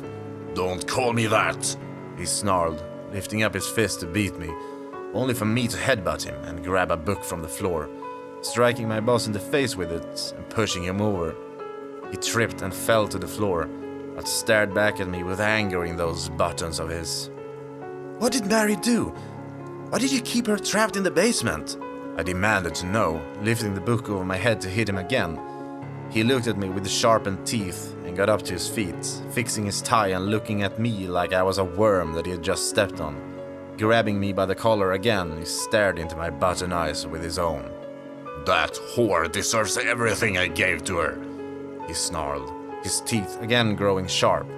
In a pure rush of adrenaline, I grabbed his mouth by the stitches and yanked as hard as I could. I managed to rip out the entire length of his suture, causing him to drop me and stumble backward, gagging and coughing. He looked at me with his black ooze dripping out of his mouth, much quicker than it did before. Acting quickly, I ran at him and pushed him over with all my weight, fishing inside his coat pockets as we both stumbled to the floor. I managed to pull out the 2 items I knew he needed, his spool of black thread and the key to the basement. Thanks, Charles, I shouted with a chuckle, standing and booking it towards the library entrance. No pun intended there, surprisingly. I heard him scream and shout at me, but when I looked back, he was struggling to stand up. Clearly ripping those threads out of his mouth did something to him. Good thinking adrenaline fuels me. Making it out through the window I had gone in through, I sighed hard as I looked down at my arms, still pale as him, but they had stopped at my elbows, meaning I had bought myself some time. Sighing hard, I now knew what I had to do. I was going in the basement, armed with a key and a rusty pipe I stole from outside of the library. I started walking towards Old King Creole's. A million things were going through my mind at that moment. Thoughts about Charles and what had happened to him, and what was going to happen to me. Opening the door to the shop, everything was dead silent. Even the rusty bell was much quieter than it usually was. Looking to the wall of voodoo dolls, I saw that they were all starting to rot and fall off the shelves. I must have really weakened him. Renewed by this, I strode towards the basement and stopped. His office. I looked over to it and changed my course to look through it. Maybe there was something in there. Going into the clean office, I saw most of what I'd seen the first time. A tidy office and scratched out pictures. Only this time I paid attention to the pictures, seeing that, indeed, these were of Charles and Mary. Opening up his office desk, I didn't find much of anything. Countless buttons and threads, as well as several pairs of gloves. About to leave, I saw on his desk a picture that wasn't completely scratched out stood prominently. Picture of a young Charles Sumner and his mother, Mother Creole. Looking out of the office and towards the basement door, I knew that all my answers would come from down there. Walking over there, I finally inserted the key and turned it, opening the door and staring down into the darkness. Taking my phone out and turning on the flashlight, I made my way down there. The rickety old wooden steps creaked with every one of my footsteps. I looked to the ceiling and to the floor as I made my way down, passing several bones and articles of clothing on my way down. I finally touched solid ground. I was in the basement after all this time, and it was as freaky and gross as I'm sure you guys imagined. Decaying and rotting bodies laid everywhere, some hung up by strings like puppets, and others clearly having been chewed on by something. And that something soon caught my attention. The sound of crunching porcelain turned my attention to the corner of the room, where Mary sat, looking up at me in horror. "He's gotten to you too," she whimpered softly, curling up into the fetal position. I made my way over to her, phone trained on her cracked and broken body. I kept my pipe in my hand, just in case she got any ideas. "What happened to him? Obviously he didn't just wake up like that, as I did." I demanded to know, keeping a distance from her and waiting for the answer. She curled up tighter, obviously not wanting to spill her beans, but finally she spoke up. "I cheated on him," she mumbled, looking up at me with the one eye she had. Her face was cracked and the right eye was missing, but the other one shone off the flashlight I had trained on her. "He was a nice guy, and when he asked me to marry him, I caved. But I was already seeing someone else, a mobster." She mumbled softly. "And you wanted to make him disappear and steal that 10,000? I asked, sort of siding with Charles/Creole on this one. "No, that wasn't the plan at all. I told Henry that I just wanted him to get scared and leave town. Henry and his goons took it too far," she said quickly, looking at me and lunging out, grabbing me and shaking me quickly back and forth. "I didn't tell them to torture him." "Wait, torture?" I asked quickly, shoving the porcelain doll off of me, holding my pipe up to get her back from me. She looked fragile, but something had to be chewing on all these corpses down here, and she was the only living thing down here. Yes, those stupid idiots," she mumbled, starting to cry and looking up at me, holding her two hands up and rubbing her messy hair around. They tortured him, beat him, ripped the eyes out of his head and cut his head off when it was all said and done," she explained, looking up at me for some kind of sympathy. "What? You were just gonna fuck him up and steal his money? I don't believe you for a second."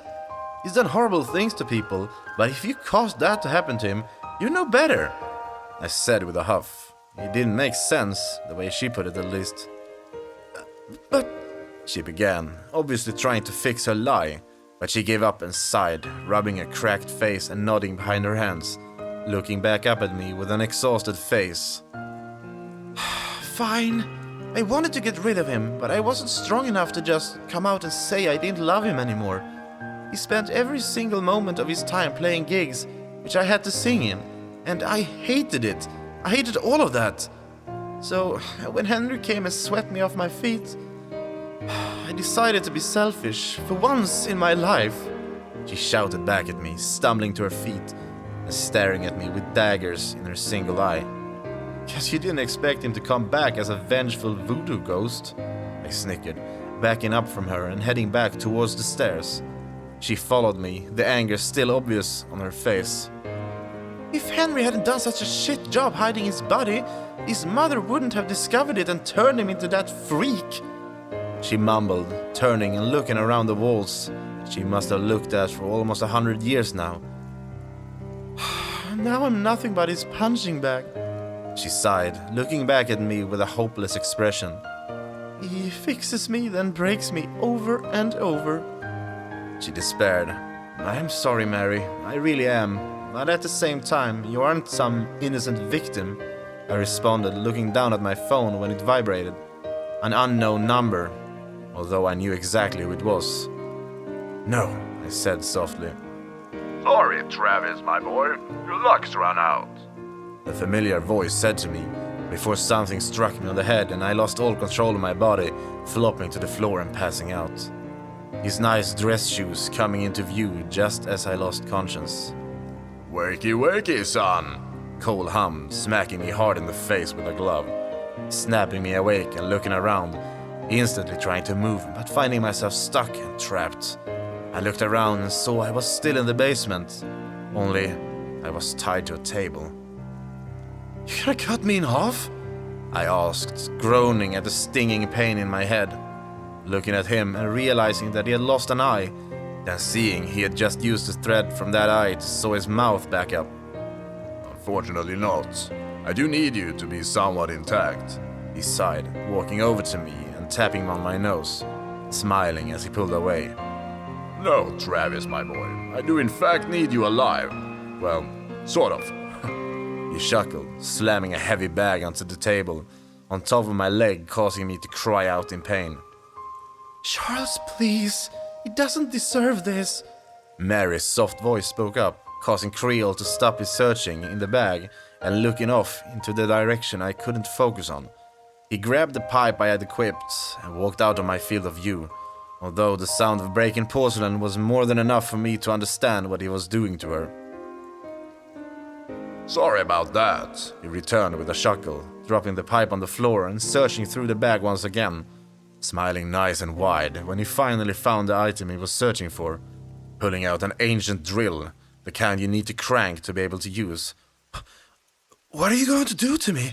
I asked him, pulling on my restraints hard and trying to escape the restrictions that he had firmly placed down on the table. He looked down at me with a wide and happy smile as he placed the drill on my exposed palm. I need a permanent employee, someone who can work hard and never ever take breaks or refuse an order. If you would have just been a good little boy and just followed my orders, I wouldn't have had to do this. But you just had to start snooping, didn't you? He sighed, starting to drill into my hand. I am not ashamed to say I screamed. I screamed and begged. I thrashed and tried in every way possible to try and escape. It wasn't so bad with the second hand. I think I was passing out from blood loss by that point. The feat, luckily enough for me, was a walk in the park compared to the drill in my hands. As I struggled to stay conscious, I saw that he had begun to tie thick pieces of string into the holes of my hands and feet. You'll make a fine addition to the crew, Travis. You practically look the part. He giggled, his voice distorted as I slipped in and out of consciousness, although the feeling of something sharp and cold on my throat brought me back to reality. He had a hacksaw over my throat. What? No! I sputtered out, my voice slurred from blood loss, trying to protest, but too weak to move at all. Sorry, son. This is the only way to grant you immortality. Luckily enough for me, my head was still intact enough for my mama to bring me back to life. So you'll be nice and easy. Just a quick dip in that solution I whipped up, and you'll be a new man. He chuckled, pressing that hacksaw hard on my throat and starting to saw into me. The first few goes were on a scale of pain you could never imagine, but by the time he had cut into my spinal cord, I was already dead. Wakey, wakey, son. You gotta stop falling asleep on me. Creel's soft and loving voice spoke up to me as I regained my consciousness. I looked around and saw that I was sitting up on the table. I looked down on myself, startled when I saw I was in my own black suit. My tie was red, like Creel's purple. "I'm alive?" I asked, looking over to him and touching my throat, finding a long row of stitches all across my throat like his. Yes, indeed, son. He chuckled, smacking my back and pulling my attention over to a large black cauldron nearby. Mama's old recipe. A quick dip of your head in there and you can kiss mortality goodbye. He chuckled, pulling me to my feet and helping me stand straight. I shivered at the thought that I had been dead, but even more so when I looked down at the strings tied to my hands and feet. "What am I?" I asked him, looking over to him and wanting to cry, despite my clear lack of eyes. He looked back at me with his big yellow smile, pulling me close with his arms around my neck. You're my store clerk, son, and my own personal puppet. He chuckled, lifting up a mirror and showing me myself. I did start crying then, even if no tears came back. My face was pale, and the red cheeks bright and vibrant. My normally messy hair was nice and combed downward. Now you're going to work with me here forever. He chuckled, stepping back and smiling as he motioned for me to get up the stairs. I looked up the stairs and refused to take a single step, until the strings tied around me went tight and some unseen force began to force me upstairs. I tried to fight it, tried so hard. I tried running out the door, running far away, into the arms of my parents, so I could wake up from this nightmare. But I had no such luck. That force made me go to my counter and stand there. Just stand there, unable to move. "I just want to go home," I mumbled, still crying, as Creole made his way back upstairs, looking my way with a smile and a chuckle. Now, Travis, we can't have a sad store clerk. Let's fix that, he said, snapping his fingers and smiling at me. "Of course not, King Creole, sir," I said happily, saluting him and smiling back at him. My mouth and body may have said that, but my mind was screaming and wanted to strangle him with the strings keeping me upright. Attaboy, Creole hummed, clapping his gloved hands together and heading into his office, leaving me standing there with no way to sit down or do anything. Just stand there and smile like a fucking idiot. I can only control myself at night when he locks the shop and spends all his time down in the basement. I'm allowed to sit and do whatever I want, but the second I approach the door, my invisible handler forces me back to my post. This is my life now, the puppet in King Creole's sick little games. All I can do is smile and thank you for coming in. I can't scream for help or anything. I am trapped here, and I can't find a way out. Help me, please help me! And make sure to visit old King Creole's half-priced voodoo shop. We have everything you could ever want. And King Creole is a lovely boss, and more than happy to grant you any wish that you could ever want. And I am more than happy to clean up anything that you leave behind.